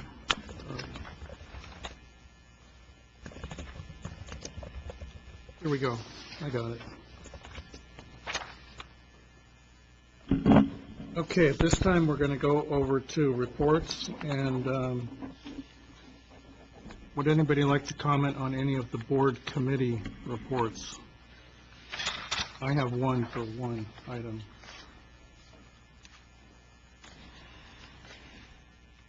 No comments? Okay, I just want to make a couple of quick comments under the Finance Committee. In our board package, this evening, we have a report from PFM on our portfolio investments. And I just wanted to note that earlier in the year, I think it was in the spring, I was noting the fact that the yield curve on Treasury bills was kind of flattening out. And it's even flattened out much further since then. And I also mentioned in that meeting that once we got to a flattened yield curve or an inverted yield curve, that would trigger a response from the stock market, probably negatively, and we're kind of witnessing that during the last 2 weeks. 2 days. Yeah, but it kind of historically holds true, and it's come true again. But while people are losing money on their stocks, at least during the short-term period, there has been a silver lining in all of this for the Alameda County Water District, which is that our short-term rates, most of our investments by law are required to be under 5 years, and that's the most sensitive part of the yield curve where we've seen interest rates go up. So I went back, just for curiosity, to October 11th of 2016 and looked up all the rates for that date at the U.S. Treasury website. And what you see is that from 5 years and below, our interest rate returns, the yield that we're getting on our investments has gone up during that exact 2-year period from 3 to 7 times. So if you're in a 1-month Treasury, it's closer to 7. If you're at the further middle part of the yield curve at 5 years, it's about 3 times. So because of the way we manage our investments and we cycle through them, we're starting to accumulate positions in Treasuries and other financial instruments that are allowing us to pick up these higher yields. And with over $100 million under investment, 1% can make a lot of difference for the district. So in double checking with Mr. Wunderlich, and I appreciated his help here, we actually, for the month of August, for 1 month period, had close to 237,000 in earned interest for a 1 month period.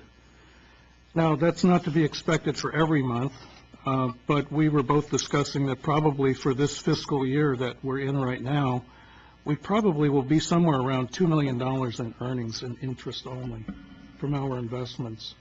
This is significantly up from where we were at the bottom of the recession because interest rates were close to zero at that time. So a $2 million contribution is, quite a healthy contribution to our revenue stream this coming year. And that's all I wanted to do, is point that out to the board. Make sure that we let people know we're being very well managed. And I will say this, when I first came on the board, the district was still managing all of its investments in-house.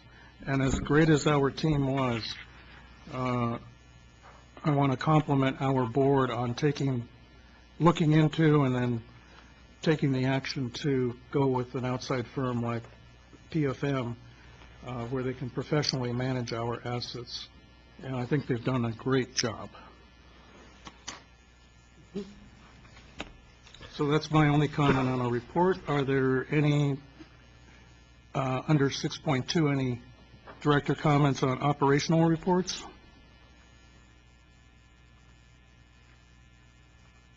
Okay, seeing none. We'll move on to 6.3, staff presentations. We have one staff presentation left, which is on advanced metering infrastructure. Yes, and what staff is planning this evening is a fairly comprehensive update on the status of the project, and we're not necessarily looking for board action this evening, but this is informational, and we just want to make sure that we're on the right track. So Mr. Stevenson will begin this item, and we will proceed. Thank you. Staff is pleased to bring this item to the board tonight as an important step forward in the implementation of advanced metering infrastructure, or AMI, within the district. The purpose of this presentation is to summarize the results of the financial analyses developed by the project to date and to share the range of what could be expected with an AMI implementation at the district. The project team is not presenting business cases for specific vendor or technology alternatives, but rather the financial evaluation of scenarios which are intended to bracket the range of approaches the district might take in implementing AMI. This is consistent with a broad procurement approach which would allow multiple AMI system types and vendors to compete to provide the best overall value to meet the district's needs, without excluding particular technologies, systems, or vendors. As Mr. Shaver pointed out, this is an informational presentation only. However, staff is interested in any feedback or input from the board. So tonight, I'm pleased to introduce some of the members of the district's AMI project team, including our first presenter, Ben Egger, the AMI project manager, who will introduce members of the district's AMI consultant team from EMA. Ben is also accompanied tonight by Project Engineering Manager Tony Lyons, Project Engineering Supervisor Jason Ching, and Engineer Sean O'Reilly from our Development Services Division. And with that, I will turn it over to Mr. Egger, who will get us started. Yeah, thank you, Mr. Stevenson. Good evening, board and staff. I think we lost that one member of the public. I appreciate the opportunity to come and present this update on the Advanced Metering Infrastructure Project, which will focus on the financial analysis that we've done. We've performed a very intense but objective financial analysis, and we want to provide a summary of what we did. And so we'll present our financial analysis, and we're looking to receive some feedback from the board on what we present. So what's included in the presentation is an update on our capital and operational cost estimates, an update on the financial analysis, both results and some observations, using representative technology pricing that we've gotten from the industry. What's not included, there's no action required from the board on tonight's presentation. It's purely informational. But it is building on the body of work that we've discussed over the past year on the AMI project. And it's also not a technical component evaluation. We'll be back in November to provide an update on our technical evaluation, our alternatives analysis that we've been performing. Nor in the presentation that you'll hear, we hear specific vendor alternatives analyzed. We'll save that for the procurement process that we'll go through in phase 2. Okay, so I'll spend 2 minutes just doing a brief introduction, and then we'll get stuck into what we did, the cost the scenarios that we modeled, the cost estimates, financial analyses, and some observations. Co-presenting with me tonight is Mark and Joel from EMA. Hopefully you remember them from the May Wood Workshop. And just to center us back on all things AMI, these are our project goals and key benefits, the things that we're trying to achieve with our AMI project. Also, some additional review on our approach. We have a 3-phase of a 5-year strategy. We're in phase 1 right now, the tail end of phase 1, which is a planning and preliminary design phase, and then we'll be moving into phase 2 and 3 in the following years.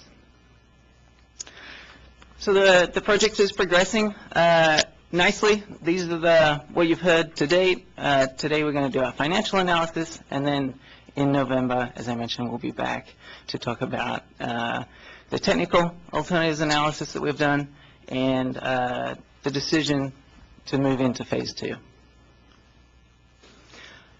You may remember we tackled a pretty large suite of services, of tasks in phase 1. But just to ground us on what we're talking about tonight, it's the financial analysis of the design study task. Okay, so I think I was under 2 minutes. Let's get into it. We modeled 3 scenarios. The 3 scenarios we modeled was a no project scenario, which is not a do-nothing scenario. It's a reinvestment in the continuation of our current business processes and meter cash cycle. And then we also modeled, what we tried to do is bookmark the range of technologies that we would expect in an AMI system.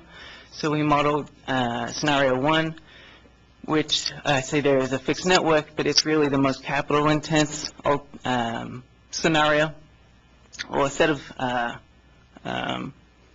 components that an AMI system could have. And then scenario 2 is on the other end of the spectrum, which is we tried to select the most service intense set of decisions.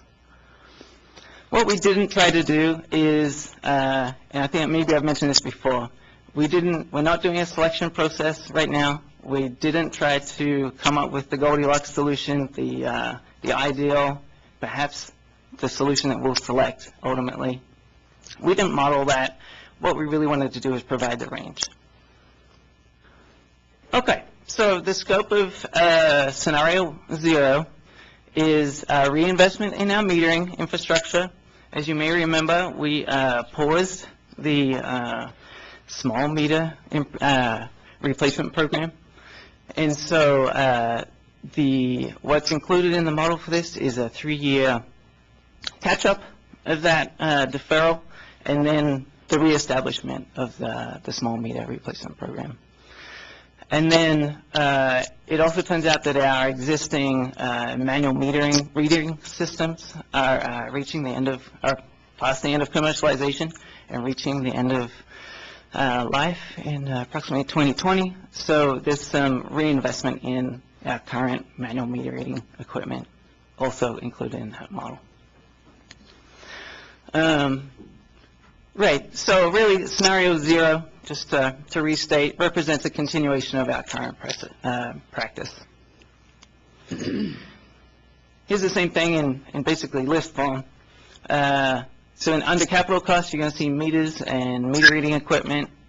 Under the operational cost, you'll see, when we get into the numbers, you'll see some revenue improvement from that 3-year catch-up, where we go from those oldest meters and replace them with new ones. There'll be some additional revenue recovery and that additional accuracy in our meter population. But there'll be no operational improvements if we continue the way we go. Okay, scenario 1 is so the scope of scenario 1, which is our most capital intense version scenario. There's meter replacements included there.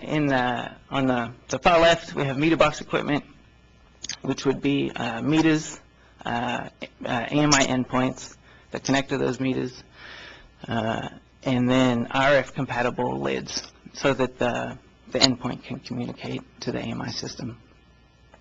Also included there is a district deployed AMI data collector network. So that's assuming that we purchase and install the AMI network. And then we selected in keeping with the theme, we selected on-premise IT solutions, so where we purchase the IT hardware and software is included in that model, as well as the integration between that new IT equipment and our existing IT suite of systems.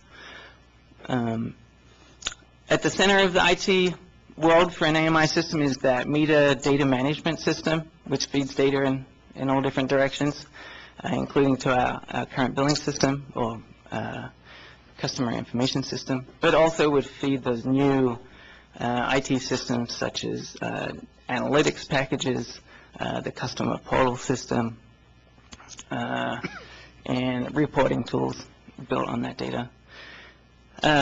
And we selected those based on the business enhancements that we reviewed and ranked in our needs assessment exercise. Okay, so just to reiterate, scenario 0 represents the selection of the most capital-intense AMI system alternatives. And here's the same thing in list form, just to line it up with what you'll see when we go through the numbers, the breakdown of the numbers. So there's meters and meter box modifications, AMI endpoints, AMI network deployment, IT systems.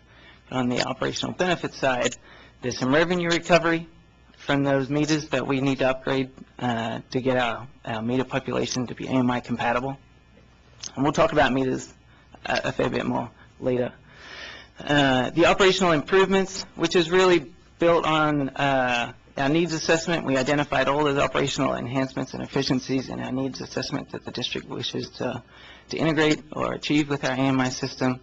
And so estimates of those improvements are included in that operational improvements line.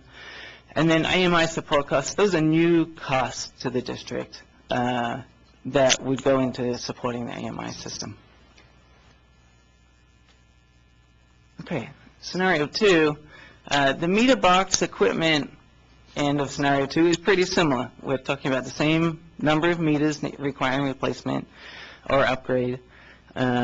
We would need an AMI endpoint in every one of those boxes, and the lids would, again, have to be RF compatible, radio frequency compatible. But that box would then, AMI endpoint or meter would communicate to an AMI network as a service. The key example being cellular, but there are other alternatives, IoT services, network services, or existing AMI services networks in our service area that could be categorized as a network as a service. And then the IT equipment would be software as a service, which is commonly referred to as cloud sort of based computing. So we moved that into the service category as well. We still have to we still accounted for the integration to our current IT systems, and the set of business enhancements, operational efficiencies, would be identical between scenario 1 and 2. Right, so just to state again, sorry, that scenario 2 represents the selection of our most service-intense or ARPA-intense AMI system alternatives. It's the same thing in list form, but what you'll see there in capital costs, there's no line item for AMI network deployment, and these systems really just includes those initialization costs and integration costs. The operational benefits and costs, the revenue recovery and operational improvements would be much the same for both. but the IT support costs would be a little higher because we moved everything into a service. Okay, so those are the three scenarios we modeled. I'll go through a few assumptions before we get, and then I'll hand it over to, myself and Joel. We'll go through some of the assumptions, and then we'll hand it over to Mark to go through the numbers. So, on the capital cost estimate side, the way we modeled all three scenarios, we use financial rates, which are consistent with our financial planning model. So things like discount rate, CPI, water rate adjustments, COLA, projections of demand forecasting, which is projected as a flat rate, flat in our financial planning. Those are all consistent in our model as well. The meter field survey, as you remember, we undertook a meter field survey task recently. The results of that and the findings of that have been rolled into our capital cost estimates. So we verified the meters, the suite of meters that would need to be replaced, as well as getting estimates on overheads for the installation process. You know, the number of boxes that are flooded, the number of boxes that will require additional work, meter boxes that require additional work. So that learning was all rolled into our capital cost estimates. We applied a contingency of 10% to all installation items. Typically, that's where we find unforeseen field conditions, so that's where we applied some contingency only. We assumed an AMI system life cycle of 20 years. And the meter population we'll get into a little more detail in a few slides. The operational cost estimates, the assumptions in there, financial rates we've already touched on. That's the same set of assumptions.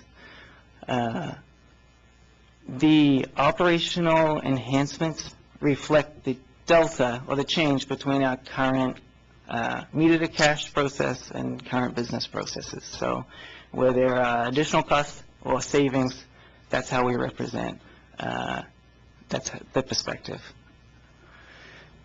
Right.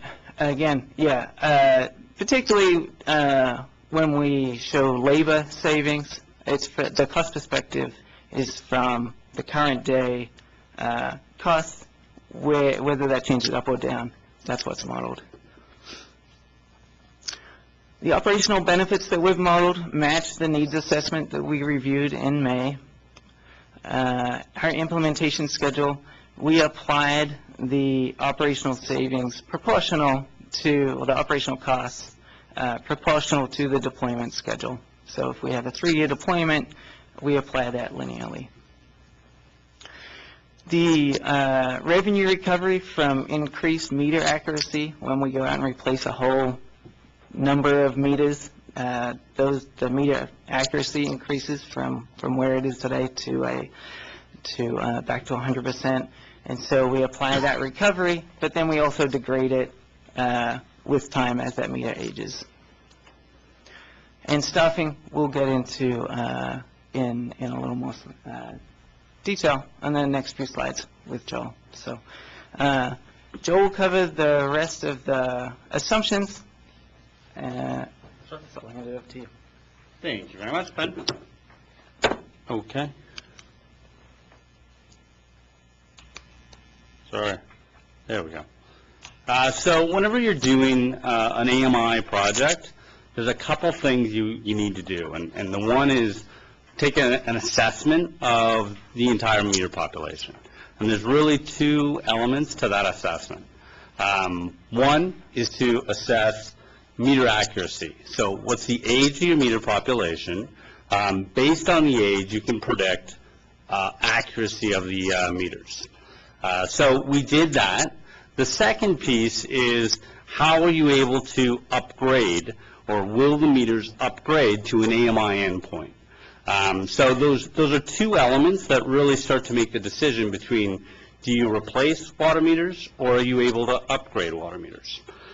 So we did that assessment. The first highlighted area shows the meters that are 15 years and greater.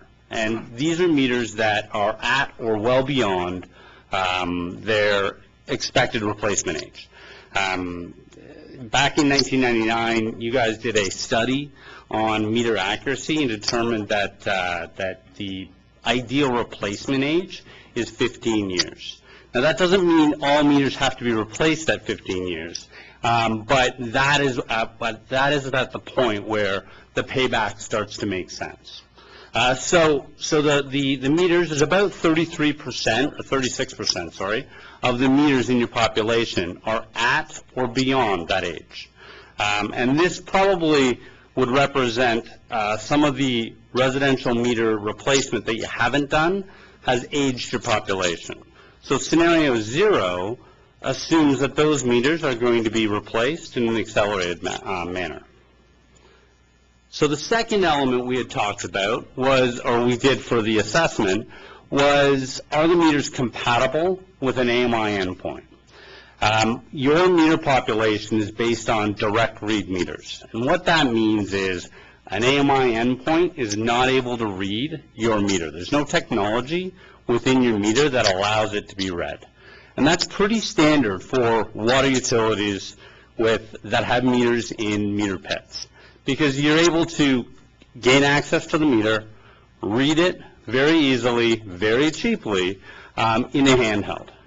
So the meters that we determined did not have a path for AMI required some of the meters, a significant number of the meters less than 15 years old, to also be replaced. So for scenario 1 and 2, there is a larger number of meters that need to be replaced because there's no path to get them to an AMI-compatible register head. The second piece was what impact will AMI technology have on staffing?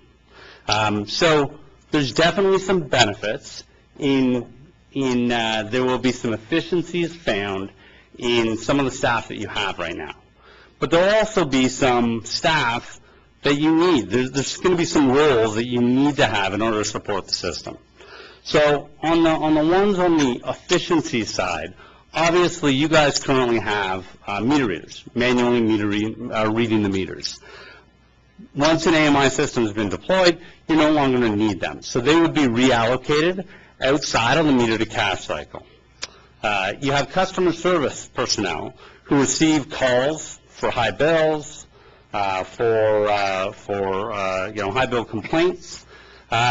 There's going to be some additional tools that the AMI technology will allow those customers and those customer service representatives to better manage those calls and to reduce the number of calls that are going to come in, because now customers can set up alerts for themselves and they can do the analysis on when they use the water.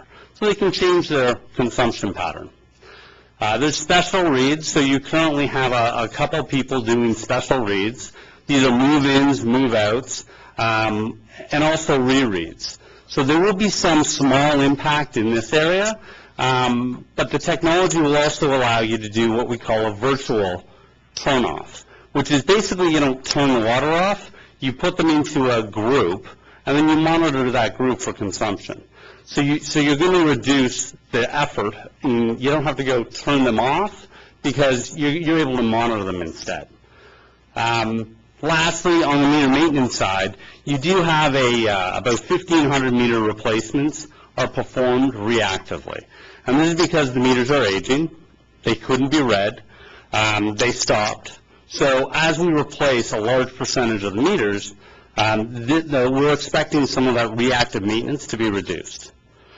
On the additional effort side, there's an AMI champion. So this would be a person that's responsible for the system to make sure that other parts of the organization are able to access the data and do what the AMI system is designed to do. There's going to be some IT support elements, both in a on-premise situation, but also in a SaaS situation. And lastly, we will be adding a device to your assets. So there would be some additional AMI endpoint maintenance, and we've anticipated that in the model as well. So I'm going to bring Mark up to go through some of the numbers.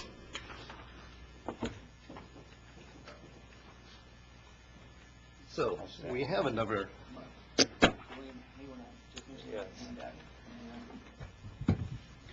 So there's a handout coming out that looks exactly like this, and I can orient you to that.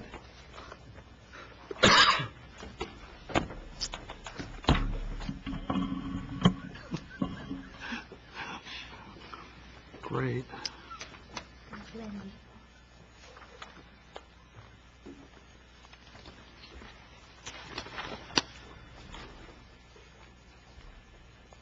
All right. Do all the board members have a copy? Great. Thank you. All right. So what we have here is we have all three scenarios that we're looking at: scenario 0, scenario 1, scenario 2 in the large pieces of paper here, and then there's a smaller one in back. So let's start with scenario 0, and I just want to talk about the format of the document first. So on the left-hand side, we're talking about the total costs and benefits. So you can see the CapEx section on the upper left here, the OpEx section there, and then the financial analysis results in the bottom. And then across the top, we're looking at the first column is, the subject matter here, the totals that we're looking at, and then a year-by-year analysis up through year 5. And then we're taking a quick look at year 10, year 15, and year 20. And so that's the case for all three scenarios. Starting on page 2 on scenario 1, there's some superscripts that you'll see, starting with total operational improvements and then other operational costs. And then those are represented on the last page. So for scenario 1, we're looking at meter maintenance and customer service. And scenario 2, we're looking at meter maintenance, customer service, and information technology. So those are some assumptions that go into the financial analysis. But although the numbers are really interesting, I want to be able to tell you the story about the numbers that go into them. So to start out, I want to talk about the number of items that have gone into the financial analysis. And so you've heard a little bit from Ben and from Joel about what goes in. We talked about the types and the age of meters that have been deployed, the standard district costs for various items, and standard district assumptions. We've considered the meter field survey results, letting us know what to expect in the meter pits prior to installations. Assumptions that Ben presented earlier, and we've applied EMA's knowledge and experience regarding AMI pricing. The project team collaboratively created a very large financial model from which the high-level summary data that you have in front of you originated.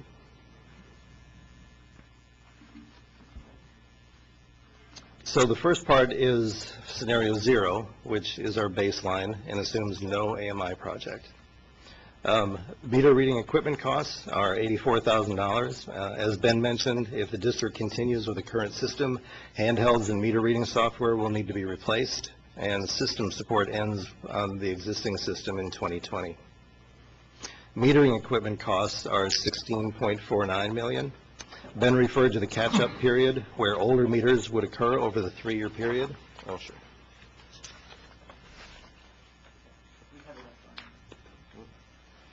The district would resume the small meter replacement project, and the meter cost in this scenario is greater because meters are purchased in smaller quantities over a longer period of time rather than replacing all the meters in 3 years as we do in scenarios 1 and 2. And there are some revenue improvements. $410,000 is the revenue improvement delta, showing the accuracy improvement in the meters that would be replaced during the 3-year catch-up period. The net present value is negative, just over $13 million. And there are no operational improvements or additional operational costs.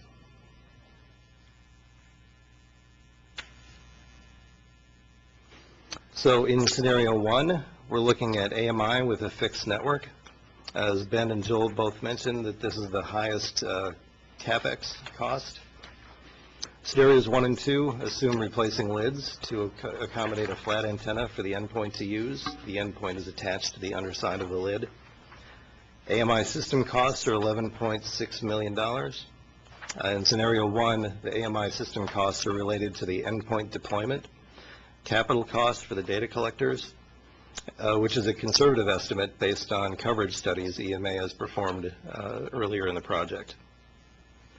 Project support is $2.28 million. There are revenue improvements of $1.19 million.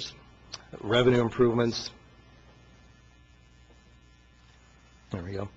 Revenue improvements for Scenario 1 and 2, we show the improvement delta for all meters, which will be replaced over a 3-year period of time. There are operational improvements of $2.12 million.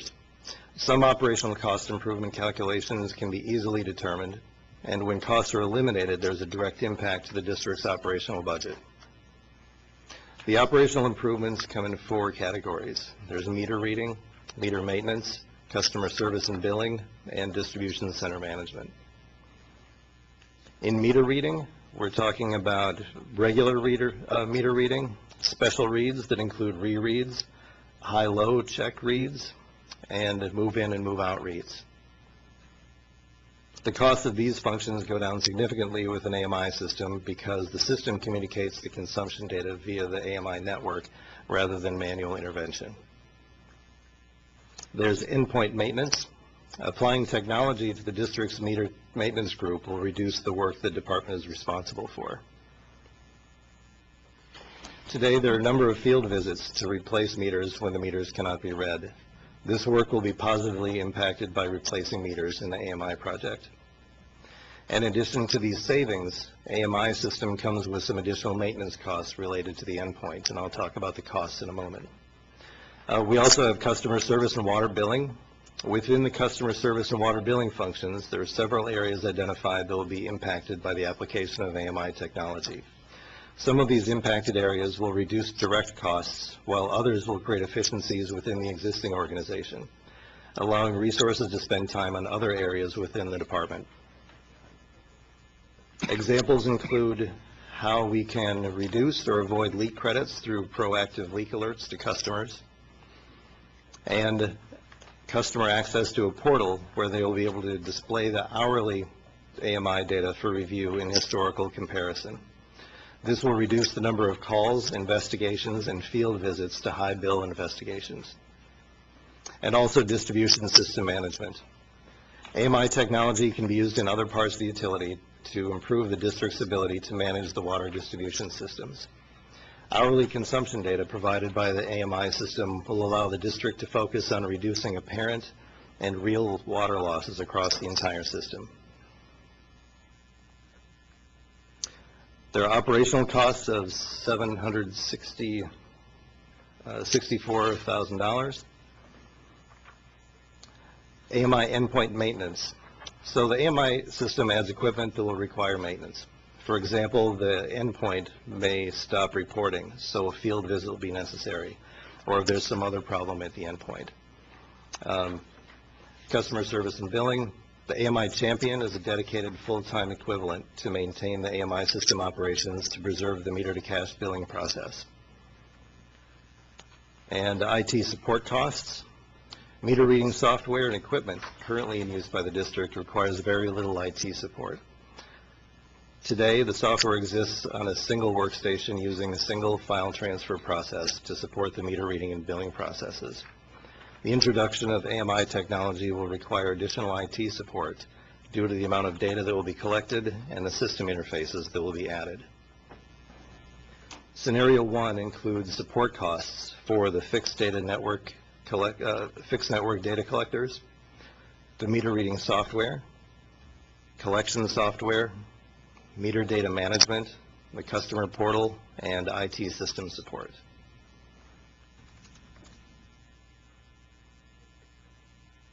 Scenario 2 has a net present value of $12.6 million. An IRR of 5.91%. Oh, let me see here. There we go. Scenario 1, 5.91%. 13.8 years is the payback period, and there's a 63.4% ROI.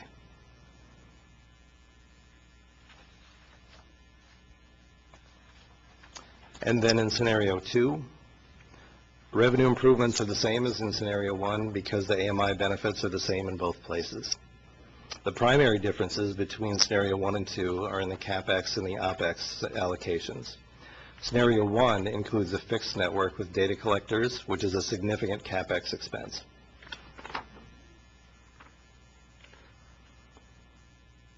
Scenario 2 replaces the network-related CapEx costs with OpEx costs, removing the data collectors and adding endpoints that connect directly to the network. There's a recurring cost related to that endpoint connectivity. Scenario 2 also includes software as a service, where the AMI applications reside in a third-party hosting facility or in the cloud. So again, Scenario 2 offers lower CapEx but higher OpEx. Scenario 2 has a net present value of $6.79 million over 20 years, a 4.62 internal rate of return, and a 15.2-year payback with a 46.5% ROI. So for observations and closing, I'll hand it back to Ben.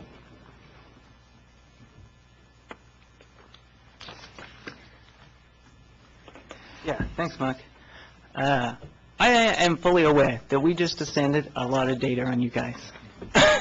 And there's a lot more data than that, even if you can believe it. We have quite a substantial model that are all summarized down basically to this one slide. So if I could just point out some observations, things that I saw in the results. We've spent half an hour saying that we analyzed 3 alternatives, but really we analyzed a no project scenario and an AMI project range, being scenario 1 and 2. So the first observation for me is that the no project alternative comes at a cost. There's no zero cost alternative at this fork in the road. Also, I can say with a high level of confidence that our AMI system range is in the range of 33 million to 29 million. And the most exciting thing for me, the result for me that I have been looking forward to sharing with you is that the entire range has a payback period of less than the life cycle. So wherever our AMI system lands in that range, when we hit the procurement procurement task, I have a fairly high level of confidence that we're going to have a system that has a good payback for the district. My final observation would be that the financial analysis highlights that it's in line with the district's strategic plan. AMI is an investment in innovative and efficient technology to do what we do today and more effectively. And I think we can say that we saw that in a cost reasonable manner. However, finance is one leg of a three-legged stool. What we didn't present to you either is a business case. We presented a financial analysis. In May, we looked at a needs assessment, and we identified those social and environmental, the non-financial, we looked at both financial and non-financial benefits of an AMI system. Today we're talking about financial, but there's certainly the social, environmental, there's non-financial benefits of an AMI system going forward. And in November, we'll come back to touch again on those 2 items when we do our summary of the alternatives analysis to sort of wrap up the other 2 legs of the three-legged stool. Okay, so on that note, I'll I'll hand it over to any feedback or questions about what was presented. Mark, Joel, and I are available to take questions. Thank you, Ben. Let's start at the other end of the board here. John and I are going to be like bookends here. It's the theme of the day. Yeah.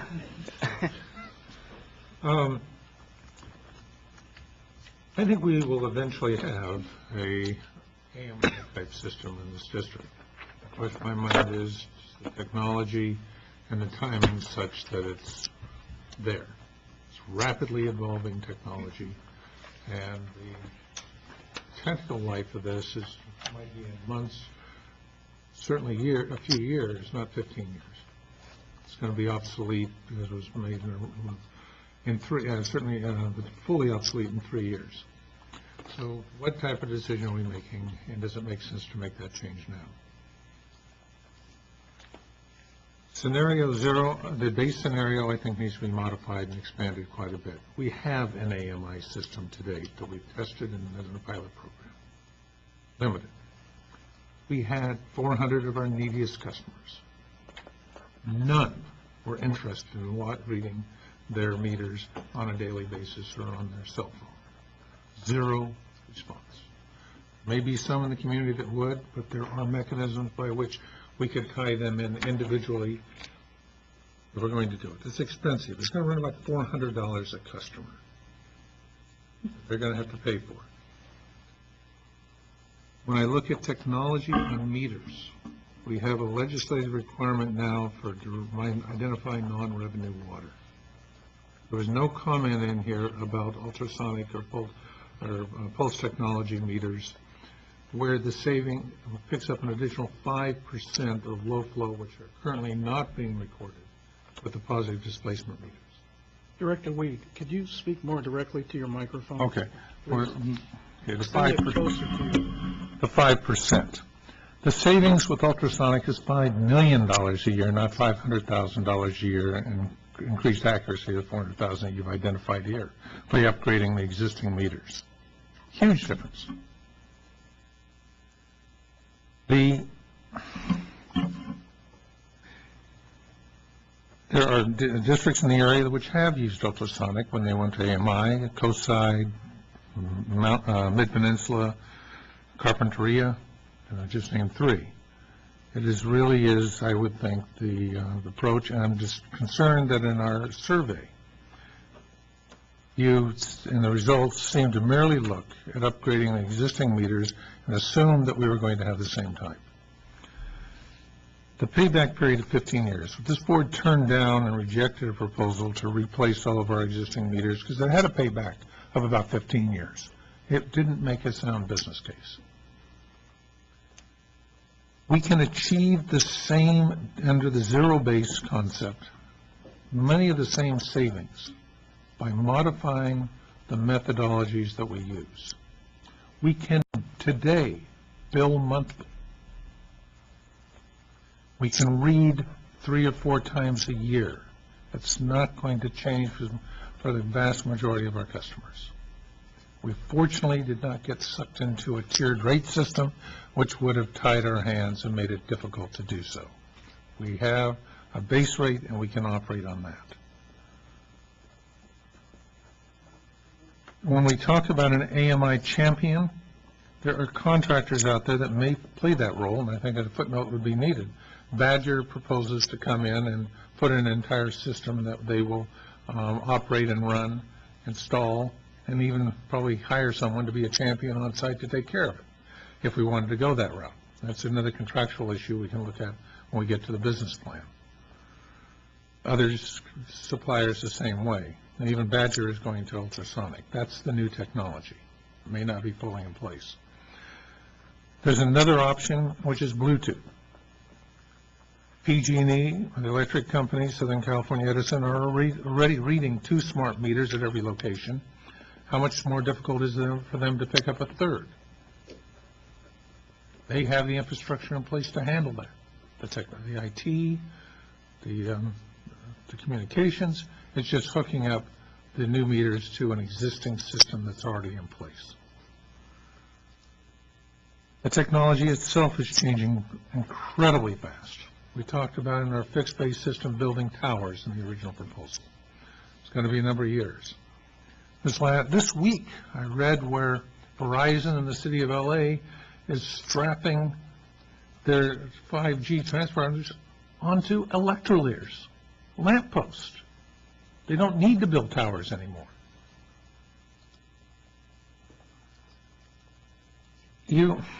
This thing will be completely different in a few years. And in time. Some districts, which I have a great deal of respect for, Irvine Ranch, comes with a very solid, is waiting. Many of the private, particularly the investor-owned utilities, are waiting. They have not been able to fully justify jumping in at this time. We'll be there. I don't think we're there now. Thank you. Before we move on to the next director, and I'd like to extend the same courtesy going around the table here, could we ask Ben and his team, our consultants, to at least address a portion of Director Weed's concerns? And I'm keenly interested, too, about ultrasound technologies that have been introduced, and how does this play into what you're looking at? Right. So what you saw was a number of meters, 70,000 odd, in the meter replacement category. When we move into the, we have not rolled out ultrasonic technology or non-moving part meters. And I know that generally they come with at a premium for procurement, but there are additional benefits of the life cycle of the meter, increased precision, as well as the degradation of meter accuracy over time. But our model was based on our current standard for meters, which is PD meters, and those are the results that you saw. I think it's a newer technology, ultrasonic technology, and if the argument is that it would make the business case better, then we will see that when we go to the procurement phase of the project. We fully anticipate to allow non-moving parts meters to be proposed on, and we can make a determination on if they make sense to the district at that time. I have to point out that I think the argument is that it will meet the legislative directives that are in process now with AB 555 and the follow-ons of being able to identify and measure non-revenue waters. If you have a leak, you can't determine it at this point.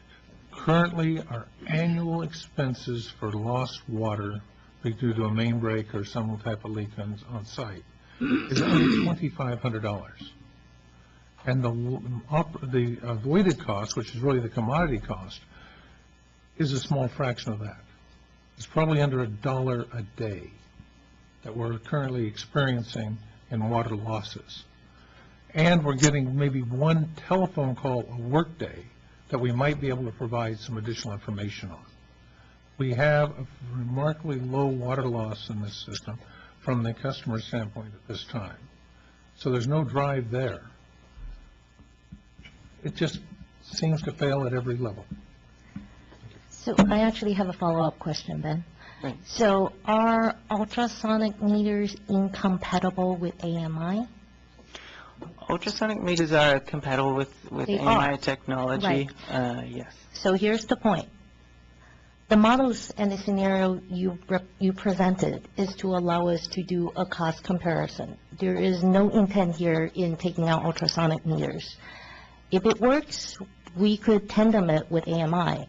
We could still reap that water savings. So I guess in defense of your presentation, I think, this discussion is on comparison looking at this scenario. There is no determination made tonight at picking a meter, a particular type of meter. So I would suggest we keep our mind open, just look at the scenario and not to be bogged down on is this the right type of meter or not. All right? Agree with Judy on this. The American Water Works Association is developing a standard for ultrasonic revenue meters. Last I heard, that they were expecting that to be released in October. Is there any new information on that? Yeah, I'm on the committee to develop that standard. And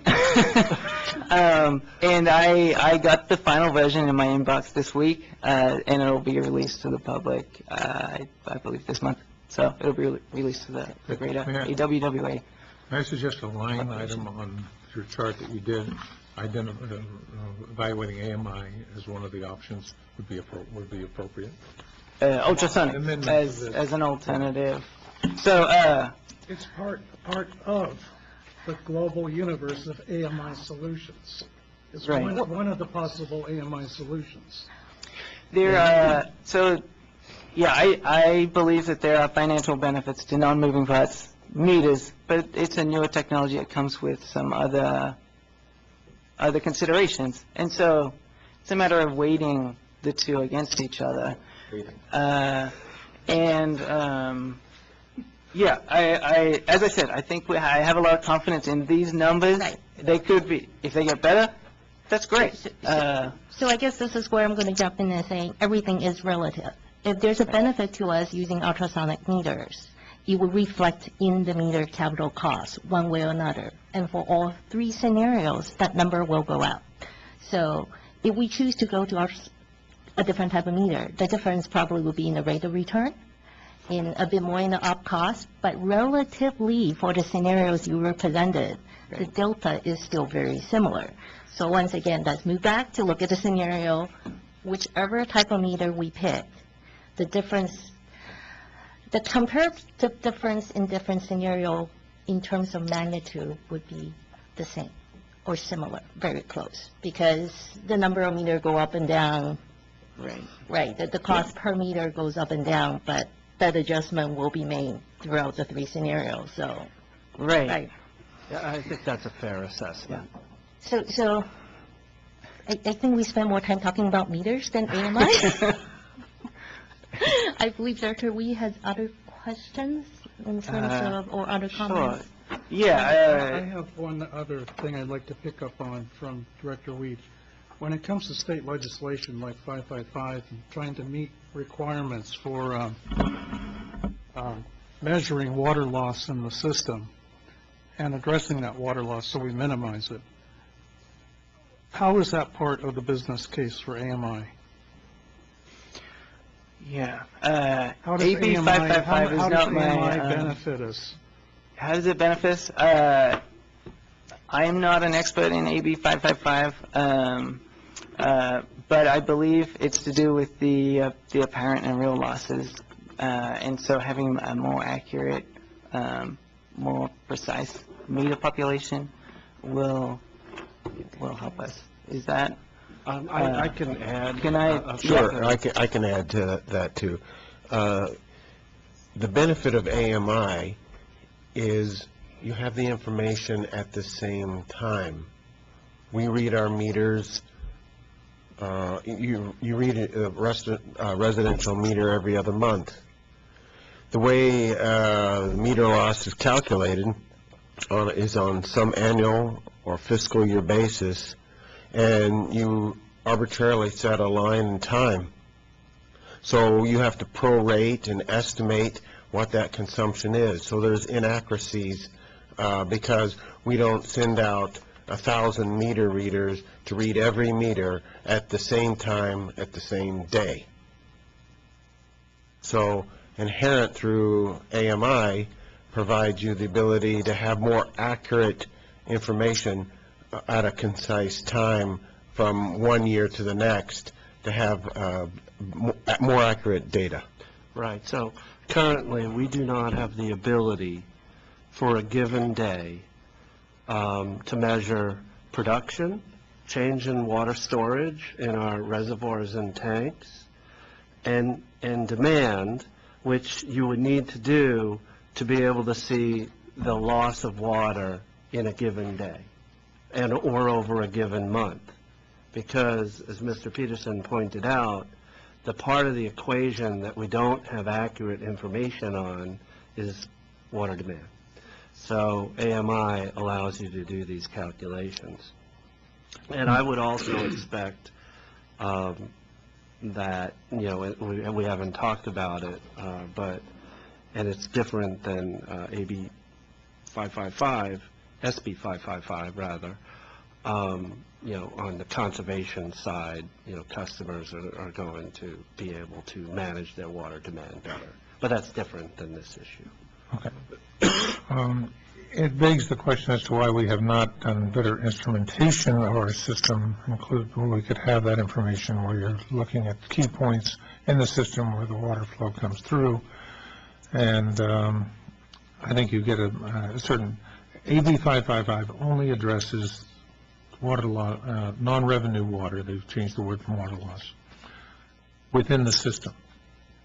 Every indication is they're going to extend that to the customer, so that we can at least tell a customer when he has a leak.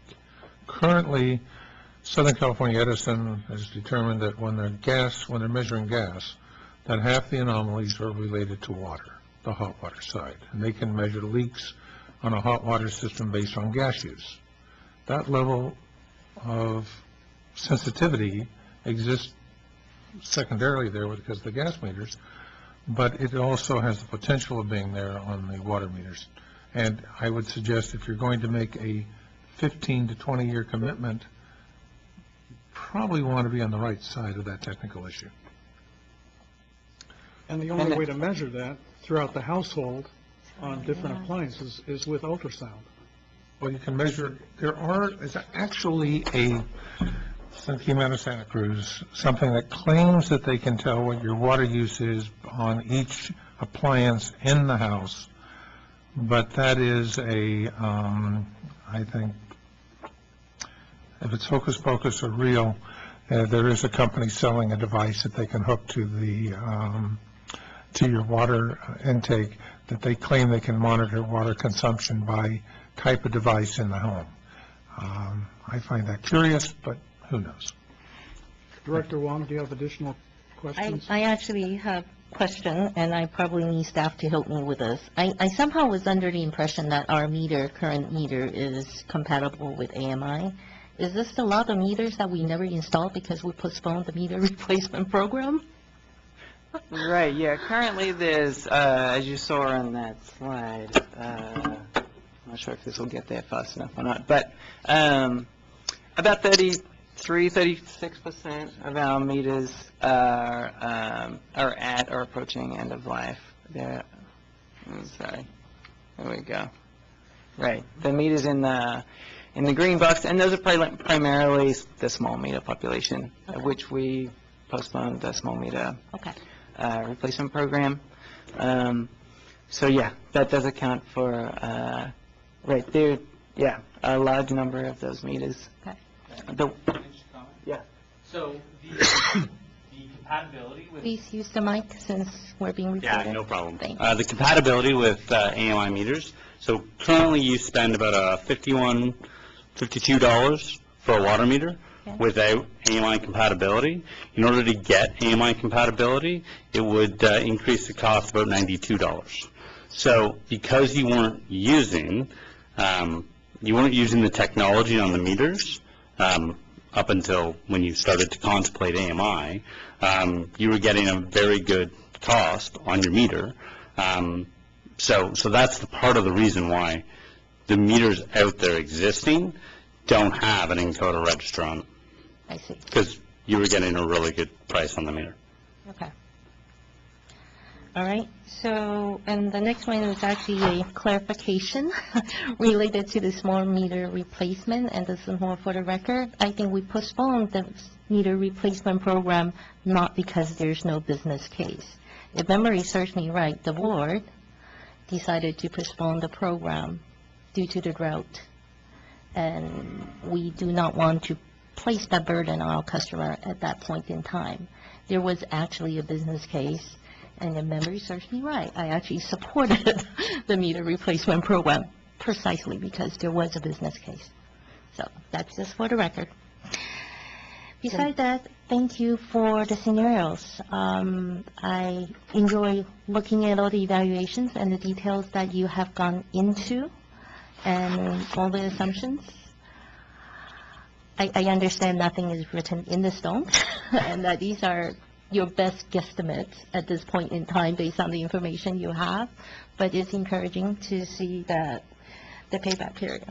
So, thank you. While we're on this slide, thank you, Director Huang.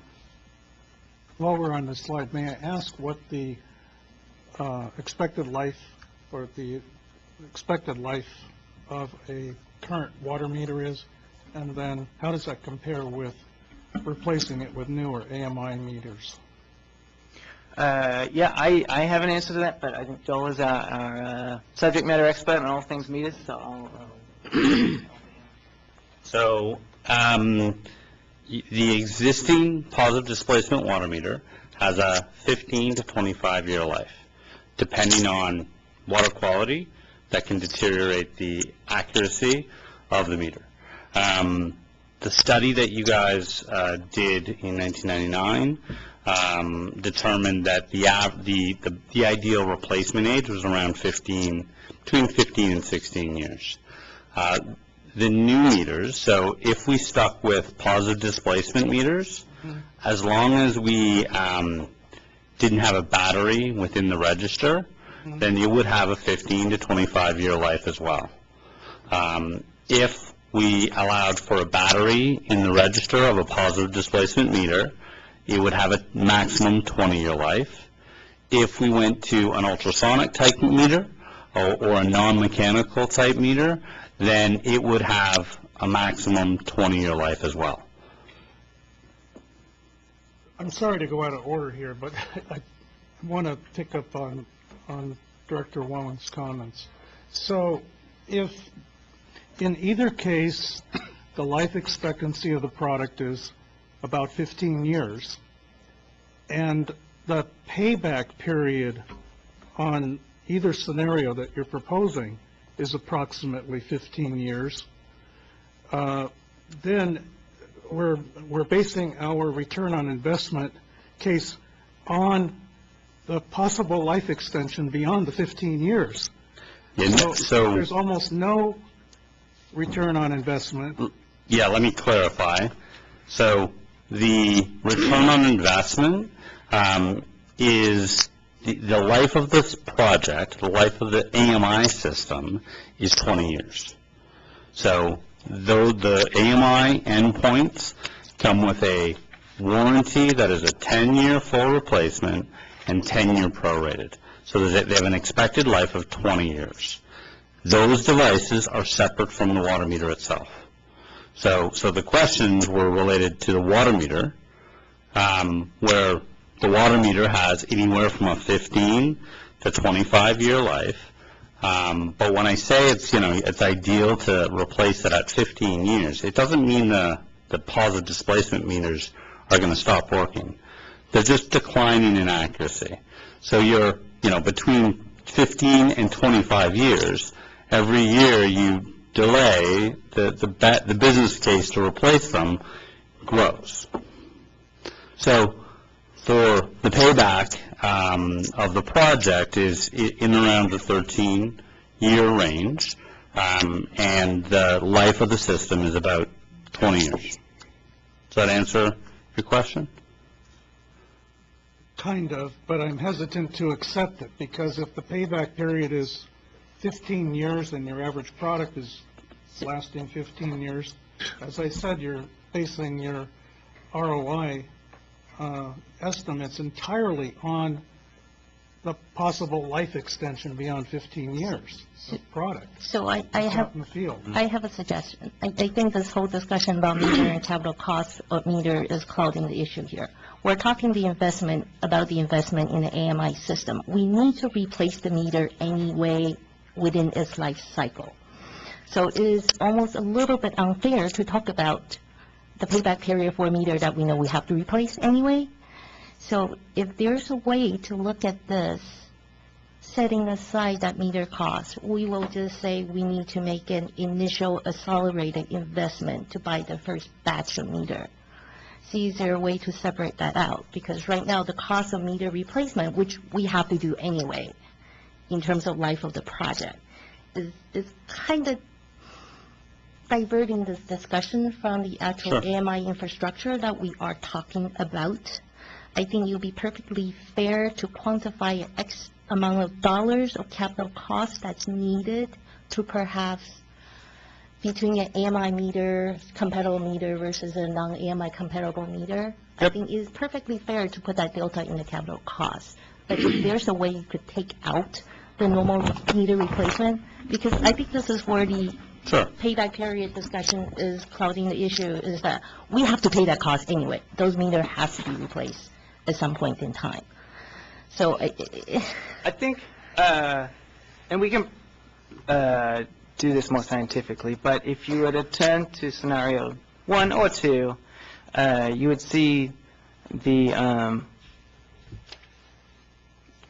maybe this isn't going to be as hopeful as I thought, but the custom meters is there, and then the meter accuracy, which is assigned to that meter cost, is there too. But, yeah. So often whenever we do a business case, it is really two decisions. There's a meter replacement decision, and there's an AMI decision. So, so I think you're asking, can we separate the calculus between a meter replacement decision and an AMI decision? Right. Okay. And then look at the payback period rate of return just purely based on the AMI system. Sure. I think we can take that away. I support Director Huang's request. I think that would clarify matters. And I do have a, indulge me being a very terrible engineer point of view in your presentation, and this is a request. It drives me absolutely bonkers when we have a total capital expense of a negative number. It's kind of hard to spend negative dollars in my head. So in the future, can you just help me out a little bit, and perhaps our customers who decide to view the YouTube video just say any negative number equals expenditure and positive number equal revenue? Yeah, I think you may actually split the entire population there, because I might actually be in your camp on that one. But we tried to differentiate cost versus benefits. Yeah, no, I understand. with the I understand why you do it this way, but if there's a way you could just explain it a little bit, because I will admit, I actually have to look at it 3 times. That's because engineers look at the world one way, and finance people look at it another way. I totally understand that. So, Director Huang, if I might try to address the point a little bit too about the idea of a meter replacement versus AMI system. Another way to maybe think about that, and I think we actually got part way, maybe not completely, to what you're asking tonight, is when you look at the scenario 0 alternative, there was a negative 13 million approximately net present value. So I think a way to compare that and sort of roughly gauge the value of the AMI system might be to look at the net present value of scenarios 1 and 2 relative to scenario 0. And I got that, and that was what I was looking at, to look at a comparable difference. But what was on the table that was in discussion is, what is your payback period? So if you remove the meter replacement portion, I think your payback period might change. And I think that was what the directors are interested in, is to tease out that number. Sure. That's it. Your turn, Director Akbari. What are your thoughts? I have a few questions. First, actually, on this slide, just maybe you mentioned it and I misunderstood it. The meters that are aged between 5 and 9 years, why is it that such a low percentage of them can be upgraded to AMI compared to those that are 10 to 14 years old? Right. Yeah. That's a stark difference, and you would expect that the meters that are 5 to 9 years old might have a higher ratio of upgradability, if you will. Yeah, what we have here is the meters broken down by category and age, but not by size. And so we've had various vendors for different sizes of meters, as well as different types, at different times. So we had a different meter vendor for our small meter population to what we have currently. And so you'll see that, the population less than 5 years is different to those that were in the prior contract, which is 5+ years ago. Why there's 25 in the 5 to 9 years versus 12 or 13 in the 10 to 14 years? I believe it probably boils down to those issues. I don't have that breakdown right now. So the reason why so few percentage of meters in the less than 14 years are able to be upgraded is because the majority, or probably more than half of your population, was based on a single manufacturer, Elster, and they exited the market rather abruptly, and they no longer support the products. So a lot of those meters we have to replace because that manufacturer exited the market so abruptly. Got it. Okay, that makes sense. And then, can you explain why it seems like the IT costs for scenario 1 are much less than the IT costs for scenario 2? But when I would think about it, if you're using a SAS model or a NAS model, wouldn't that make your IT operational costs significantly less because you're not hosting your own data center? You don't need, I mean, that in itself is a significant expense, and then you wouldn't need someone taking care of that. You would just need someone managing the relationship with your vendor. That's how I would think about it, but that's not what the numbers reflect. Right. So baked into those numbers for scenario 1, the AMI system capex costs include the procurement of all the IT equipment. We have a data center. We didn't look into it. We don't need to expand the size of the data center to host, put more boxes in there, I guess. But so there's more capital costs. The operational costs we did include, I think, in the start or workload assumptions, we added a half FTE full-time equivalent for managing the IT on-premise systems, and so that's included in the operational costs category here. We also included that in the in scenario 2. So while there wouldn't be an IT professional or a 0.5 FTE working on the hardware and the software, there's still going to be someone that's going to need to maintain and build new reports. We imagine that the system will, whether it's hosted or on-prem, would require some IT support, and that was, in conversation with our, the project team, that's what we felt. Director Akbari, I think you answered your own question correctly.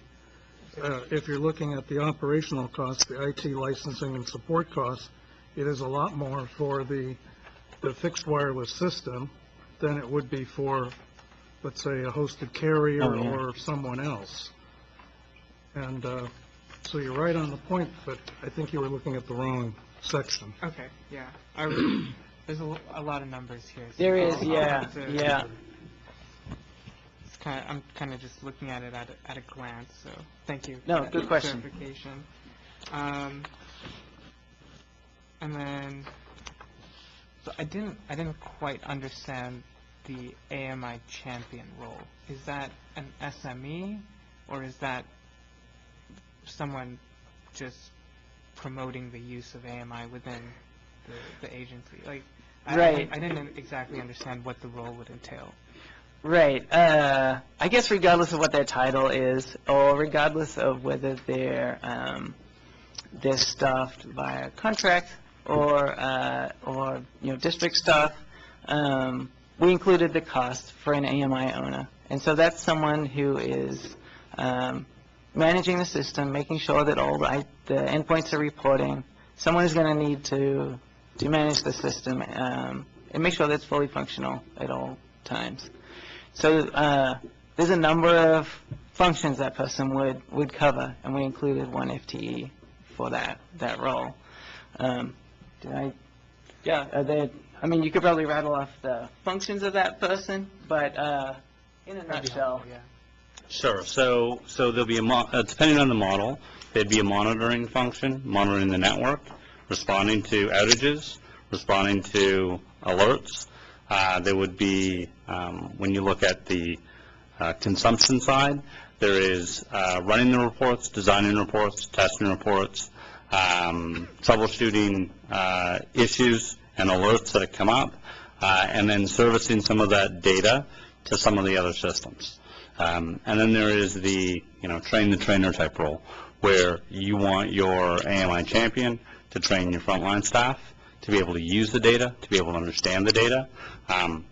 With this much data, there's always questions around, what does this mean? And somebody really needs to know the ins and outs of the system to be able to, respond to that so that the system continues to be useful. Okay. So kind of like the product manager kind of role. Yeah, Someone absolutely. who's more technical. For sure. So it's often someone that is able to, it's not an IT role solely, but it's a data role, and someone understands the business process. So. Got it.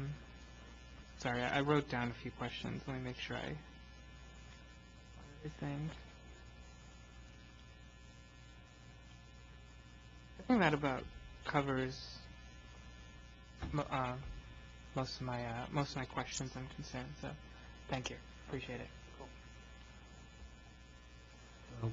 A lot of things have already been mentioned, and I think we finally separated the fact that we're not talking about meters, we're talking about AMI. We are still investigating changing the type of meter we use, positive displacement. We certainly need to seriously consider changing the way we get that information, basically with some very minor changes. If I'm not mistaken, we're using the same method than before I was born. So probably way before I was born. Yeah. We could wait, not to use the English language again, but we have to decide at some point, are we going to move ahead? We're not going to hit AB 555 if we go with scenarios 1. I just don't see a way of doing it, of measuring losses with that system, if we stay where we are today. Oh, with the... Yeah, if we don't do anything. AMI, right. I do appreciate the fact we wait and get something better. I agree. If we wait, we get something better. But how long do you wait? Do you wait for the i15 phone to come out before you get rid of your flip phone? Or for that matter, get a cell phone. So I think that's one of the decisions in front of us, is this is a lot of money. That's true.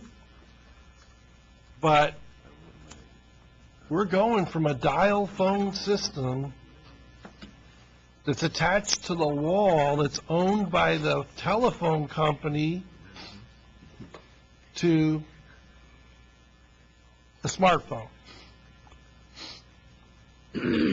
Yes, the meter's going to matter, and it's important that whatever we use as a system will be compatible to match those types of upgrades or changes. But we're going to be with this system for a while. This system, it's important that will it be able to change with time. We don't know what 5 years down the road's going to bring. Yes, things are changing rapidly, but we're not going to be able to just sit around and continue using the technology methods that we've been using at some point, we're going to have to jump on this, on the train.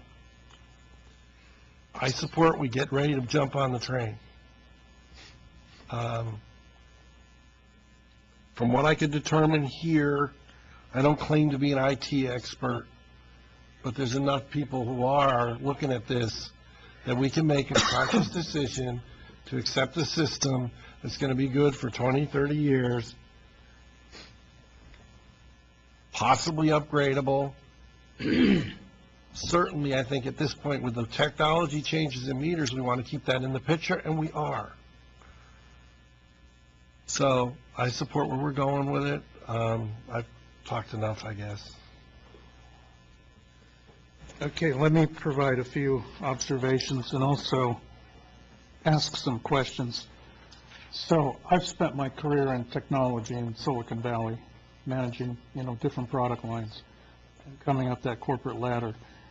So I've been taught from the beginning of my career, and it's covering a lot of different hardware technologies for the most part, trying to achieve is return on a payback period of less than 10 years on most products, 5 to 7 years on really winning products, and in some cases even below 5 years, in the 3 to 5 year range. And so I'm really asking a question more out of curiosity here, because you folks work in technology too. And when I see 14, 15-year payback period on a piece of technology or a set of technology tools, I don't find that very appealing. I don't know how you find that appealing, because technology moves so quickly. 15 years is a lifetime. And so that's one of the concerns that I have here. Why are we not able to get a better payback period on our investment? And so I would encourage you to take a look at all different angles here on how we might be able to achieve that. Number two, I have said from day one, leverage the infrastructure, if you can, that's available out in the community. Don't try to build your own network, because you're putting in an upfront capital investment that, in our case, we were originally talking about $25 million. In this presentation, it's going up to $33 million on the fixed network. That's a 30% increase over what we were talking about in our recent workshops. And for me, representing, one representative of the community, I'm thinking, what are our priorities as a district right now? The Los Vaqueros project is moving forward. It's been granted money by the California Water Commission. It's one of the top projects in all of California. We're going to have to spend some money, some serious money there. We need to build a pipeline down to Byron Bethany on top of that. We may need to do repairs shortly to the South Bay Aqueduct. So that's a big chunk of serious money that I wonder whether it's proper to spend it on behalf of our ratepayers. That's why I've always said, try to go with the cellular infrastructure, and that's basically been the other choice for most water districts in the state. If you look at the RFPs that I handed over to you, Ben, in December, and the engineering staff, I went through quite a few RFPs across the state of California. And the choice really for most communities, most water districts, is, do we spend a lot of capital up front on a fixed wireless network, or do we leverage the cellular infrastructure? And in quite a few cases, water districts and cities are going the cellular approach. Not because it has the highest return on investment. In most cases, it boils down to a cash flow issue. How best do you use your cash when you have other constraints and other priorities? So on field trips, I spent quite a bit of time talking with North Marin Water District. Their CFO, who just retired, explained to me that going through 5 years of evaluation between fixed and cellular, and they finally went with an AT&T cellular system. the city of Modesto came to had the same rationale and went through 5 years of testing of technology and vendors. And you see so many communities making that kind of same decision. I handed over a very good report to you, which I thought was the template for how to really look rigorously at the choice between fixed, cellular, and even looking at the idea that Director Weed is talking about, where a electric utility would come in and do the servicing for you. And that was the city of Santa Barbara. And I really appreciated the thoroughness of their financial analysis, and that's why I encourage staff to take a look at it. On the DCEL conference, we actually met up with the Public Works Director, just by chance, and were able to talk with him about their technology selection process. So I'm not trying to belabor the point here, but I think that I would encourage us to leverage infrastructure, and I don't see that on scenario 2 here. I'm not sure what scenario 2 really is, because in the proposals that I've looked at from AT&T and Verizon, you're looking at very low upfront capital investment. Here, scenario 2 is just 10% lower than scenario 1. And that doesn't seem to be the model that we've looked at conferences. When you go to a Badger presentation at an aqua conference, they're presenting an entirely different point of view. By the way, when you look at AT&T, Verizon, Badger, other vendors that come into your district to put in a network, they're willing to replace the whole thing right up front. So everything is a clean start. I like that concept, and they can do it rapidly. I saw one water district that Badger has a video presentation online that's back east. I think it's in North Carolina, and some other districts that are comparable size to ACWD in terms of number of meters. And they not only replace everything up front, but they provide the money up front, just like a solar contractor would do, or on a number of other technologies like we were talking about, Bloom Energy. They put the financing up front for you. Why wouldn't I choose to use somebody else's money and somebody else's infrastructure and leverage all of that and minimize my cash flow going out of this district so that we can use our capital in a smart way on other projects? So I'm not dismissive of AMI in any way. I have voted consistently to move forward. But I want us to do it in the smartest, most rational financial manner. And I don't see that in this presentation, where that other choice is. And by the way, having gone through so many RFPs, I don't see NAS or SAS talked about in RFPs. We need a solution here. The choices are fixed or cellular.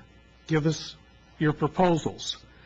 And I think we get lost in the weeds here in inside baseball when we start talking about these two terms. Because when you put out the RFP, what does it mean? Will AT&T and Verizon even recognize that they need to respond to this proposal? I'll put it in their hands. You say yes? Sorry, I didn't mean to interrupt. But, yeah, I can certainly talk to some of your points if if you'd like. Why don't you do that? Okay. I've got a catch in my throat, but I still have some more comments. Okay. So the 15-year payback period, can we get it closer to 5 to 10? No, 10 would be satisfactory. Satisfactory. We took a very objective approach to the numbers, and we're not here trying to sell one solution over another or one alternative, but we are just trying to present the numbers in a representative way. When we polled the market, we sort of threw out the outlier, prices we got back and tried to take the median prices for all alternatives. Let me ask you a rebuttal question. If the vendors that are willing to come in with their own financing are willing to do that because they have a business case they have to be able to make, what is their return on investment? And normally their goal on that system that they're installing is less than 10 years. Otherwise, they don't earn any money back. Why would they put the money up front if they can't get a good return on investment in a reasonable time frame? That's true. And so when we go out to solicit proposals, I'm sure some of those vendors will sharpen their pencils, the ones that are most attracted to winning this job or this project, and we may see a different payback period when the numbers change. And is it fair to say that what you're trying to present here is essentially cash flow, and that there are different mechanisms to finance this, to change that cash flow if you wanted to reduce, say, upfront costs that really isn't included in here, but it wasn't intended to be included? If the board has interest in those kind of issues, we certainly can include those alternatives in the RFP and see what the market is willing to do for us. So I think that was the intent. Yeah, we have every intent to do that, to include, financing options that the market is willing to offer us in the RFP. I will say, though, on a network as a service or a cellular system, all AMI systems are going to require an endpoint in each meter box. And so the network costs, sure, are way lower, but at $85 an endpoint with 84,000 of them, it's $7 million in endpoints, which is a huge fact when you look at the AMI system cost. We have 8.18 there for the AMI system cost. 7 something of that is just endpoints. Mm-hmm. So there's not much left that we're paying for in the network on that option. And sure, when AT&T talk about access to their network, it is. Let me make another couple of comments here, and I say this from a lot of experience over a lot of different hardware product lines and presenting to major corporations. Return on investment doesn't mean a whole lot when you're talking the difference between 45% and 65%. What's more critical to a customer, we're the customer here, is one, the payback period, first of all, and your use of cash. That's number 2. What is the cash flow over the life cycle of the product? And in many cases, and I say this having looked at a lot of these RFPs, the cellular approach with the vendor coming in or Badger coming in is not necessarily the one with the highest return on investment. It probably always is your fixed network that's going to have the highest return over the long term. But that's not the way we're managed as a government entity. And so to me, as long as you've got strong positive ROI over the long term, that's great. But I'm not picking the highest number. I'm picking payback period first, cash flow second, decent ROI. You know what? You nailed it. There's multiple multiple dimensions to a financial to picking the right financial option, I guess, the right alternative, right AMI alternative. And yeah, do we want to pay more upfront or less upfront? It's a cash flow decision that the district will have to thread the needle on. Let me make one last comment here. This is the perfect slide to stay on here. It flows through all of your other more detailed financials. And I'm just pointing this out for the board's attention too. You really have a bunch of static numbers. There are only two variables here. The variables are your AMI system costs and your operational costs. Those are the two variables that you're dealing with. Everything else is static. You don't even need, I would actually simplify the analysis by focusing in on your variables and how they change over time in your modeling. And when you're evaluating the responses to the RFPs, what comes in, I would focus in on that as well, because you're more than likely going to have similar costs on similar fixed wireless systems, similar costs on cellular, and that's where you're really comparing apples to apples. Yeah, and I'm glad, because that's the two bookends we tried to present was the low capex, the high operating costs, and on the other end, the other alternative there. So you're right; those are the two numbers that move. So that's all I have as input here. I like the work. You're doing good work. You're helping us all, educate us all. So just to keep plugging forward. Can I throw in three quick requests to look at? One is we have submetering for some of our apartments. It's becoming a bigger and bigger issue in our district, and we require submetering. The technology, should we have some criteria on that? Because that would be a local AMI system that we could then potentially establish a unique rate schedule where we charge the property owner a certain amount, then each of the individual units a commodity rate, working with the property owner. Right now, we have just one cost we send in. Second, remote turn-off and turn-ons. We identified that early on as an issue that would be a cost savings, but it appears that it requires power to the meter box. So possibly as part of our design for new development, that we look at requiring power, particularly for irrigation and other systems. In an emergency, we'd like to just turn those off entirely so the water could be used for fire flows and not lost into some of these other sub-areas. And then next, on the area of the various wireless, non-licensed bandwidth is now being developed with systems which may have a dramatic cost savings in the operation of the units. Now, the cellular systems are historically licensed bandwidth, but if you're looking for your own fixed system, one of the cost balances on that might be non-licensed bandwidth. Yeah, so if I could touch on those. So sub-metering is typically not done by the district today. It's done by the property owner. Exactly. But certainly we could, with an AMI system and a couple more endpoints, we could offer meter reading as a service. That's something that's not modeled here, but it's parallel, and it's something that they would pay for. Something to keep on the radar. Doesn't come out of our, but we'll make sure it's compatible with our capabilities. And we might learn something when they put these in and come with some criteria of what we're looking for in a sub-meter system. And we're just now saying sub-meters. Just to touch on licensed first, unlicensed, typically an unlicensed system has power restrictions, which typically presents itself as needing more data collectors.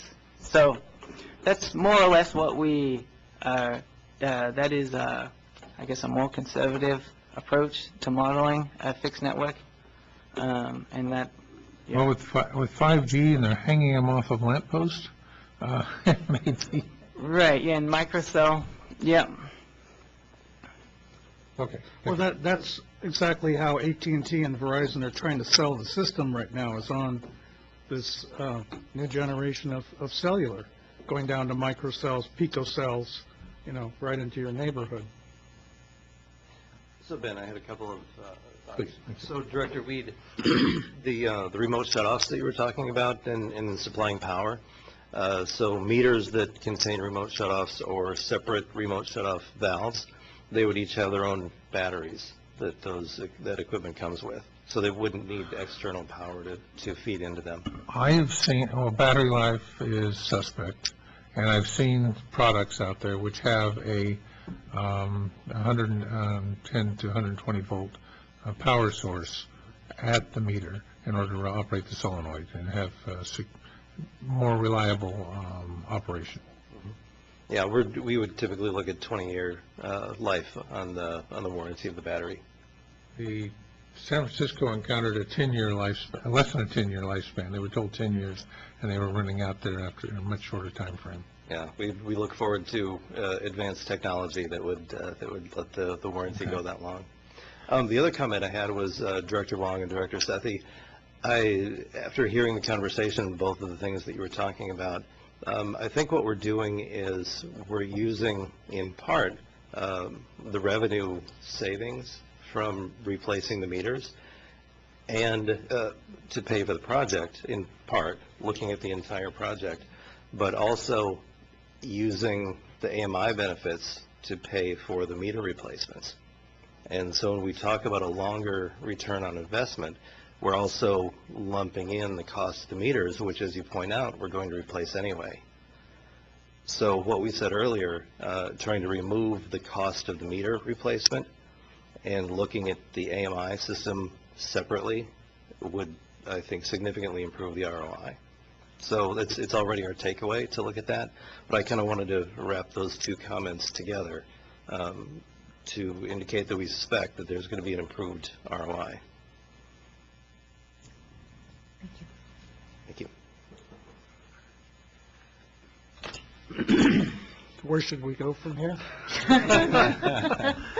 Well, my suspicion is the project team is absorbing the comments that the board members have provided us today. Thank you. This item, not terribly surprisingly, went a little longer than at least I anticipated. Is there any clarification that the project team would like further that you didn't hear today? If not, then I would suggest that we go back to the project, sharpen our pencils, and when would the board next hear from us? Well, we do anticipate being here in November to present our alternatives analysis, which is more of a technology, technical review.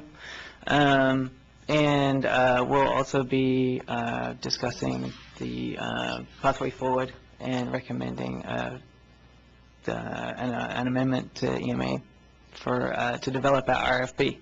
And we've got some good feedback today on what should be included in that RFP.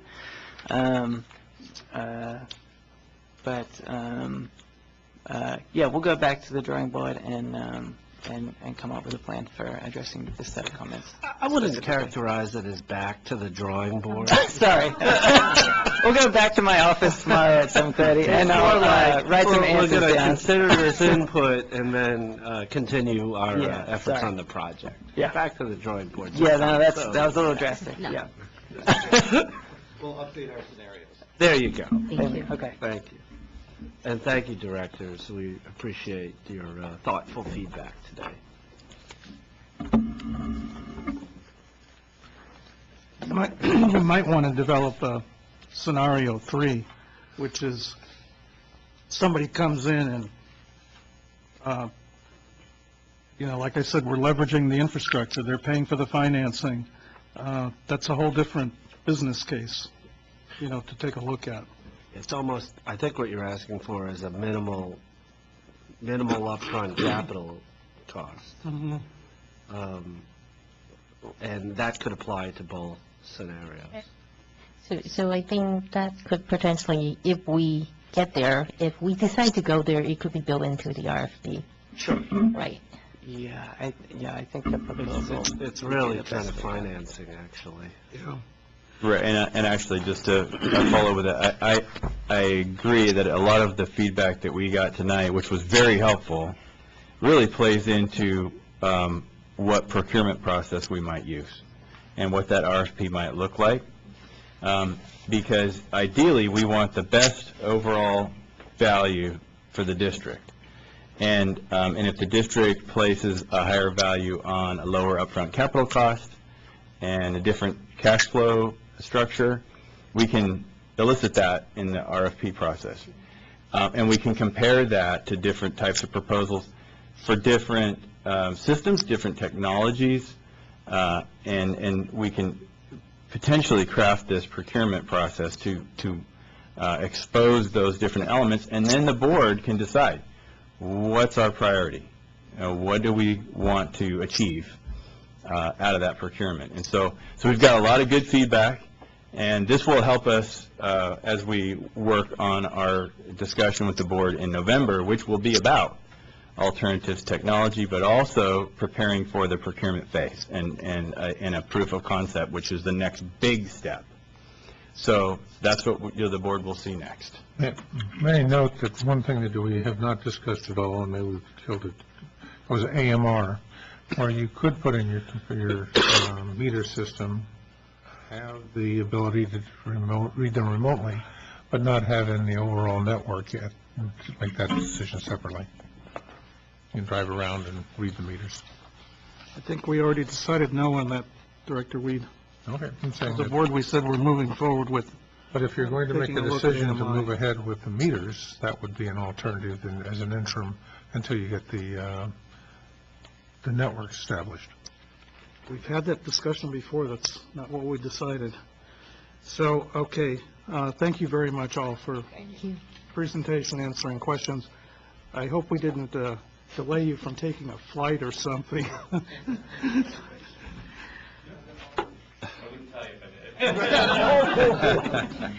All right. So we're going to move on to 6.4 on the agenda, the general manager's reports, and there's two outstanding. 6.4.2, Silicon Valley Clean Water.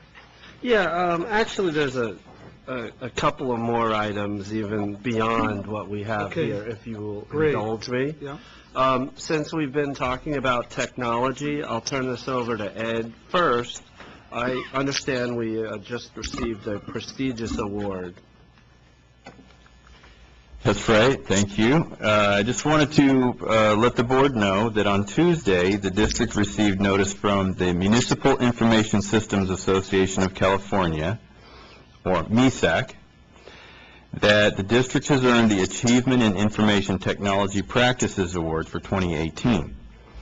MISAC established this award to recognize exemplary information technology practices in California local governments, and the award signifies that the district met or exceeded MISAC standards in the technology-focused areas of budget, strategic planning, purchasing, operations and staffing, customer satisfaction, internet, project management, professional development and training, disaster preparation and recovery, policies and procedures, and security. Exhale. And so I just wanted to recognize the work that our IT division staff have done to earn this award and acknowledge the support of the board and many other staff throughout the district that put the district in the position to be recognized this way. So it's just a quick note that we're adding to our trophy case. The district, I mean. No, actually, we won this award back in 2010 as well, but so it's been a while. Okay, moving on. Recently, staff received a letter, this is item 6.4.2, from Renew It, requesting that ACWD participate in its efforts to develop a One Water network through better collaboration and regional planning, and I believe you all have copies of the letter before you.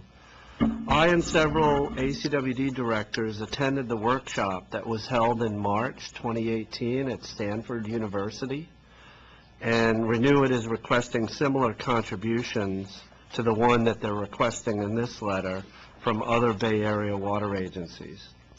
Over the first half of calendar year 2019, Renew It is planning 2 Bay Area-focused workshops that will focus on local sustainability and specifically on potable reuse, stormwater capture and use, desalination, groundwater management, and enhanced conservation. Renew It is also planning a Bay Area One Water community meeting on the results of the workshops and overcoming barriers in May 2019. They are planning a 5-year effort and are asking ACWD to contribute $20,000 this year. Other Bay Area agencies have received similar requests. In discussing this issue with other GMs, particularly East Bay Mud, Contra Costa Water District, Marin Municipal Water District, and SFPUC, most are considering a contribution of no more than $5,000. I have included this item on the board meeting agenda so that I can receive your input. If ACWD does contribute, it would be under my authority, and I would suggest an amount no larger than $5,000. I would also suggest that ACWD provides some message with our contribution about what we would like to see in future Renew It workshops, as I know that there was some mixed feelings among the directors about the previous workshop. And in particular, I think this message should advocate for less academic advocacy, like they had in the previous workshop, and more emphasis on the real-world issues and challenges that water agencies also need to consider. It's great to have these wonderful visions, but they also have to be kind of filtered through the reality of what water agencies' mission is, and a lot of that is primarily to protect human health, which I think was not necessarily a high element of the last workshop that I attended. So the question that I'm thinking that if you have any feedback on, it's not a board decision, I'll gladly accept all feedback, is essentially, is it worth it to ACWD to sort of pay to play a little bit and to see if we can alter or at least make the dialogue a little more real-world reflective? As I know, there were mixed opinions on the board. So if you have any thoughts about this, I'd be most interested. Well, Director Akbari and myself attended the one at Stanford. Did you attend also, Director Gunther? No, I went to the one in Davis. Okay. Which was the Environmental Love Fest. Okay. I think you might have strong opinions if you attended the Stanford one. I still recall the comment. Now, Environmental, it wasn't environmentalist. if we exclude water transfers, what are our water solutions? Well, the solution is water transfers, and the rest of the solutions become mundane and irrelevant. So it was extraordinarily academic in that sense. I would support a contribution of no more than $5,000. I would actually support it because I do believe we need to keep the ore in the water and hopefully try to, because if you're not there, there's no voice whatsoever. And there's enough people that are there that are other decision makers at sometimes higher level than us that make our decisions for us. You know, just to build on what Director Gunther is saying, desal is one of the suggested topics for this time around, and I don't know where they plan on hosting that next event, but I would like to get ACWD on the agenda to talk about our brackish water desal plant, the experience of what it took to get that plant built, you know, the time it took, the obstacles in permitting, licensing, engineering, the technology issues. I mean, there's so much to talk about that would be of real educational interest in an environment like that. I agree. I think on all of these topics, ACWD has somewhat of a unique perspective in the Bay Area. Potable reuse, why we don't do it, why it was further down on the list of alternatives for us. Desal, like you indicated, President Sethy. a lot of people have this opinion that urban stormwater capture is the answer to water supply reliability. And I've made the case that ACWD actually is, in a large degree, a macro urban stormwater collection agency, because a big percentage of our over 660 square mile watershed is actually urban areas. So the fact that people aren't collecting necessarily water, you know, in their downspouts doesn't mean that that water is being wasted. It's actually going to the environment, helping the environment, and then we capture it. Right. Some of it. And also enhance conservation, which I think, you know, our team does a fabulous job on. So that's why it was kind of like a softball recommendation of $5,000. They're asking for 5 years of contributions. I'm certainly not going to commit to that. It's let's see if we can kind of enhance the dialogue, and maybe that will be helpful. I would like to include the topic of why some districts don't need tiered rates also. So I would support the contribution no more than $5,000. I think just for the chance to work towards this one water system and work collaboratively with our sister agencies. But just as a disclaimer, I have Professor Sitlak's book, and I actually sat in his talks before. So he has vision, but how practical that is for this agency is debatable. Yeah, and there are other collaborators that also have vision too, that I've worked with, and they can be a little stubborn in their ideas. So, okay, I think I've got the feedback I need, unless there's any more. Going down the general manager's reports item, I believe it was earlier this week, yesterday, Imagine a Day Without Water, and ACWD is celebrating that with the tour of our Newark desalination facility that we're doing this Saturday. And I just wanted to give you a little supplemental information as a reminder. This open house event that the district is hosting from 10 a.m. to 1 p.m. is in recognition of Imagine a Day Without Water. And the event will include self-guided plant tours, information booths, fun and games for the whole family. To date, over 500 people have signed up to attend, and I think it's going to be a fabulous event. We've got almost 50 district staff volunteering to assist in this effort. So it's been a big deal. We can't do this kind of effort all the time, but the community support that we're expecting is going to be quite significant. Moving right along, two directors here have held this puppy in their hands. This is the district's Platinum Level District of Distinction Award that we received from the Special District Leadership Foundation. Gina Marcoux, District Secretary, has been in communication with them about presenting the award here at a board meeting, which I think will occur. But just in case, two reasons. I wanted you to see the plaque, which is very nice. And it is platinum level, the highest level of award that you can receive. There's only 6 agencies in the state that have received the platinum level award. Is that all government agencies or water? All special districts. Wow.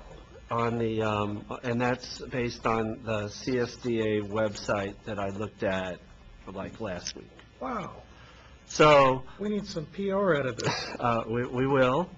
And the reason why I wanted to have the plaque and show you is we're going to bring it to the Newark desal facility and have it on display with some of our other awards for the Imagine a Day Without Water sort of celebration event. I'd like to go down to the city council with this, to each city. Last item that I really appreciate board feedback on, and I apologize that there are a number of items this month, but as the board is aware, our Sacramento representative, Ron Davis, is retiring. And Rondo, however, is willing to stay on for a few extra months if we would like him to do so while we begin the process of procuring the services of a replacement representative. In the meantime, as the board, I'm sure, recalls, Mr. Davis is our representative on the Aqua Legislative Committee, one of the most difficult committees to get on in Aqua, and certainly the committee with the most stringent attendance requirements. Miss a couple of meetings and you're off the committee. Given the fact that we're going to be transitioning to a new representative and that Ron is retiring, it opens up a position on the committee. And I'm sure, as the board recalls, previous general manager Walt Wadlow was a representative on that committee. So the question that we have as staff, and I have personally, is how the board feels about having a staff person serve in that role. There's not enough, we won't know who our lobbyist is, and we basically need to submit a name to Aqua tomorrow. I've decided that I think it's in the district's best interest at this particular time for me to throw in my name. It means I have to go to Sacramento every other week during the height of the legislative season to attend these committee meetings on Fridays. But I think given the fact that we kind of have this transition to a different lobbyist, and I think I can shuffle my responsibilities around. I'm happy to do so because I think it's in the best interest of the district, given also the change in governor and who knows what's going to come up in this upcoming legislative year. It's probably good to have ourselves as close to the action as possible. And unless there's an objection, we'll go ahead and do that. I'm supportive. I found a good sandwich place with Director Sethy, so I'm looking forward to eating some unhealthy food in Sacramento. So, okay, thank you. We'll see. There's no guarantee. It's a very competitive committee, and Aqua politics comes into play. So if there's somebody else that's interested in Region 5 who is better connected in Aqua than I am, then they'll probably get the seat. But I thought Nomination will be made by the Bill Rosen, who's chair of Region 5, and so we'd have to go through him. I'm not exactly sure of the process, but I know Ron is. So we have a lobbyist to get on the lobbying committee. This is not going through Region 5. Well, when I was on Region 5, I made the recommendations for the appointments to each of the committees. I was present. Yeah. And so the president of the Region 5 area, in this case Bill Rosen, would be making a recommendation for a nomination to the president of Aqua. Mm-hmm. Now, Jeff, they have a new executive director. Mm-hmm. So, yeah, and there's things that come into play, like they like geographic diversity in the representatives, as well as, a commitment and somebody who's kind of respected. So we'll see how it goes. No promises, but we'll see how it goes. Okay, with that concludes general manager's reports, unless executive staff or council has anything else. Don't you just submit your name to the chair of the legislative committee? I just learned about this opportunity today, and it's like we have to submit a name by tomorrow. I'm not sure of the process yet, but we will follow the process. Could I ask for, under general manager's report, if you have anything you can inform the board of about the new Aqua president or executive director? Not much at this point. I've been informed of who it is. I can't recall the individual's name, but I can shoot the board an information package after the meeting. Okay? Yeah, I'm interested in knowing where the person came from. Yeah, I'll get the their bio and background. shoot that over to you. Huh? General Manager, El Dorado County Right. Water District, and he was Vice Chair of the Federal Affairs Committee. Oh. Okay, interesting. So we're on to director's comments and reports. Director Weed, you and I attended the Special Districts Association meeting over in Livermore. Do you want to start? Of note, I was selected as an alternate to the Director Sethy on the county redevelopment Alameda County Countywide Oversight Board. Oversight Committee. There were no other candidates.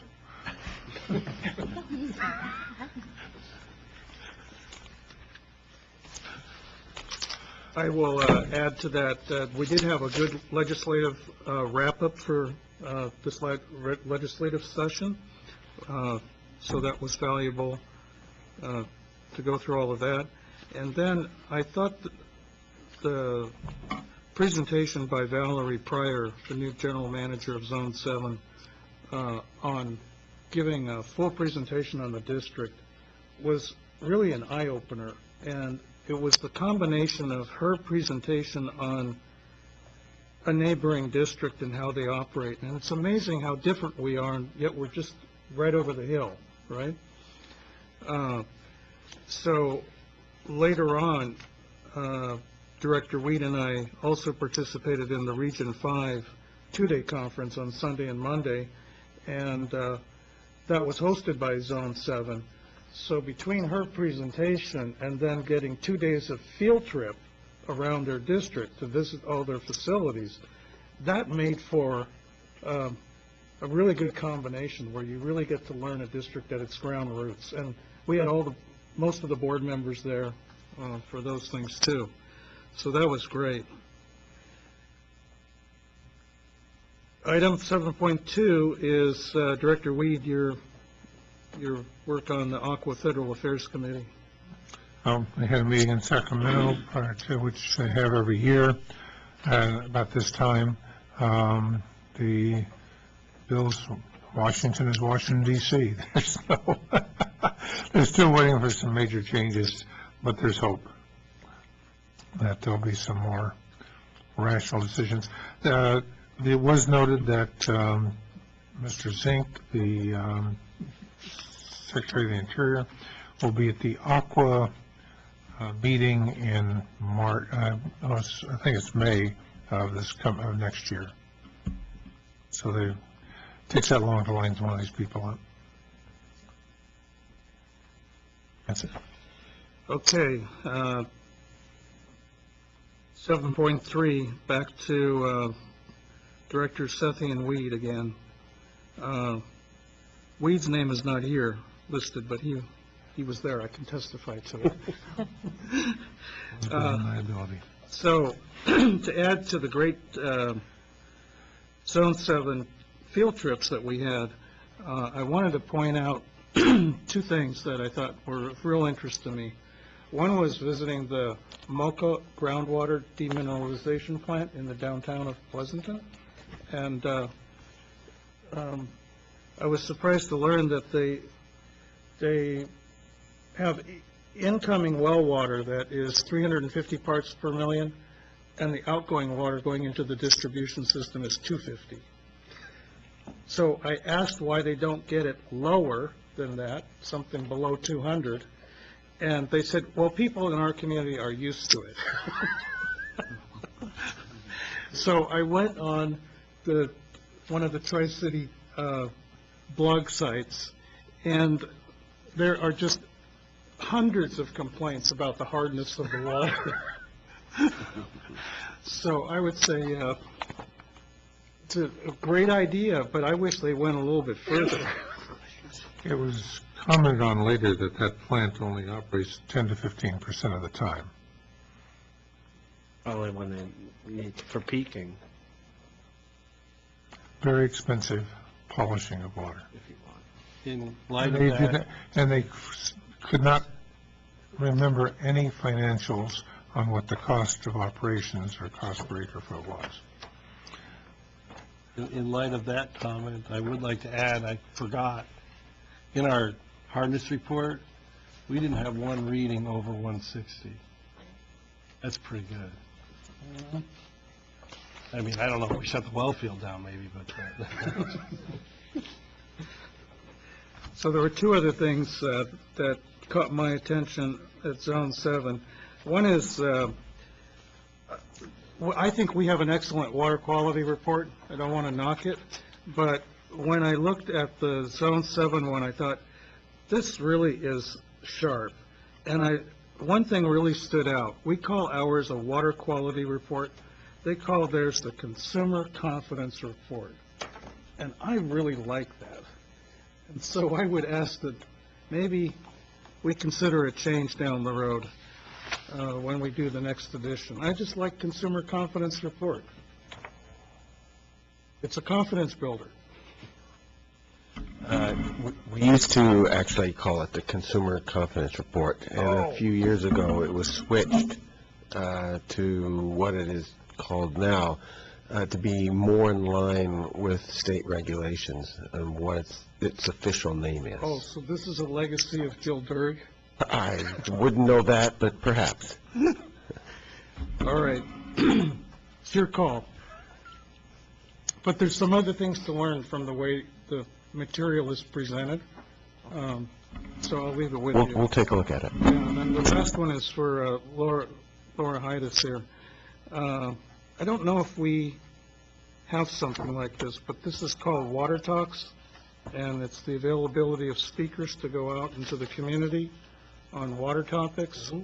And you know how much I like to talk about water, so I'm available if you want to put me on a list like that. Okay. You want me to? Yeah, I'll give it to you. Okay. All right, so we're down to last couple of items here. So my report on the Alameda County Countywide Oversight Board. I attended that meeting on September 24th. It was a 2-hour meeting. It was very legal and procedural. We were sworn in. It was so efficiently run compared to the new state agency, the Delta Conveyance Finance Authority. I mean, they just had everything. The attorney is an outside attorney. He had everything laid out, and we went through it. So we're set up, and we were going to have our first formal meeting on January 23rd, a half-day meeting in Oakland at the administrative offices to go through the first task of going through all of the old redevelopment issues, agency by agency in the county. So the mayor of Hayward was elected chair, and the labor representative for the representative employees in Alameda County was named vice chair. I would like to mention two other things quickly. When I talked earlier under item 5.8 about the energy usage here, I'm formally requesting that we do a workshop maybe early next year and give us time to go through some brainstorming and really talk things out. And also give staff time to put some good thinking and work into it. And lastly, I attended the funeral of memorial service for my friend Richard Dick Shin, who is the great-nephew of Joseph Shin up on top of our wall, founder of the Water District. I came to know Dick after he retired and left the Navy, was working as a minister. And he gave a lot of tours of the Shin House, gave the full family history on his great-uncle. His nearest cousin is Ambassador Shin, who comes down to the property once in a while from Kensington with his wife. And just a very generous man. He shared so many stories about the Shin family, I can't even begin to repeat them, but I'd like to highlight one thing in his life. This is true of all the Shins that I've come to know. Many of them went into the Navy. They were all good administrators. And when he was in the Navy around the age of 40, he was considered one of the top administrators in the Navy, was promoted to administer the entire Vietnamese refugee program beginning in April of 1975 and posted in Hong Kong. And he processed 55,000 Vietnamese families back to the United States, managed all the affairs at Camp Pendleton, and in fact took in 13 different members of a family into his own home until they were resettled. So just an extraordinary man, and I feel like, you know, I learned so much about one of our founding fathers here from him, and this ability to administrate, to set things up, to get things in motion. It's part of the family history, and fortunately we still have Ambassador Shin still around as well. So I just wanted to share that and let you read a little bit about him. Are there other board comments, reports? Yeah, so One more item. 7.5. Director Weed and I went to the CSDA Leadership Conference down in Indian Wells. We started on Monday with the Salton Sea tour prior to the conference, and then attended the conference Monday evening through Wednesday. I went to a lot of pretty interesting sessions, everything from discussing labor issues to CEQA. For me, it was very informative because I'm not too familiar with CEQA, and so I got a good introduction to that. And actually, the case example that they were discussing during the CEQA forum was Protect Niles versus City of Fremont. So it was very interesting, to say the least. I also went to, actually the last session that I attended was on, by the Institute for Local Government, on how to engage youth at your various agencies. And so they kind of built this toolkit on how you can bring younger folks, usually high school students, into your agency and kind of start them off with some sort of internship framework. And so I brought this back to give to our general manager and see if we can institute some of those ideas from the toolkit. Thank you. How was the Salton Sea tour? Fantastic. Even with Salton Sea, I wasn't too familiar with that until actually Director Sethy gave me a packet to read on a few months ago about the Salton Sea, and so getting to actually see that in person is very, very interesting, and the revitalization efforts that they're attempting now. Yeah. Director Huang. Nothing for me. I think Director Weed. The conference at the Special District Association in Indian Wells was interesting.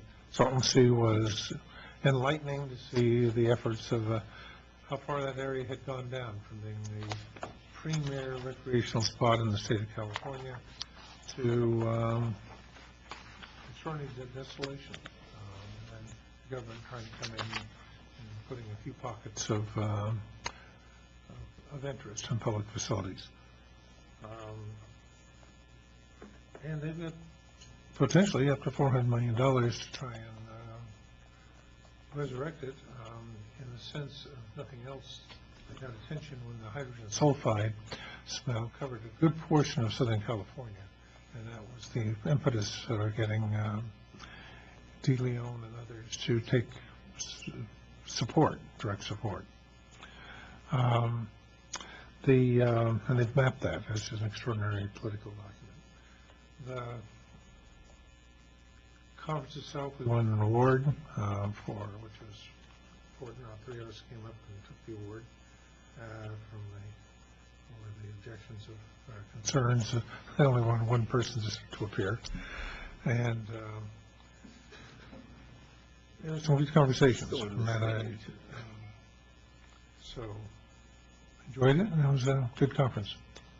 I have a question on the CEQA session. How did they ended up managing to select a case from Fremont like that? They had a whole PowerPoint slide on it, so they came prepared to discuss that case in particular, and it was very much an introductory session. So they started with what does CEQA stand for, and kind of went Were these from there. attorneys?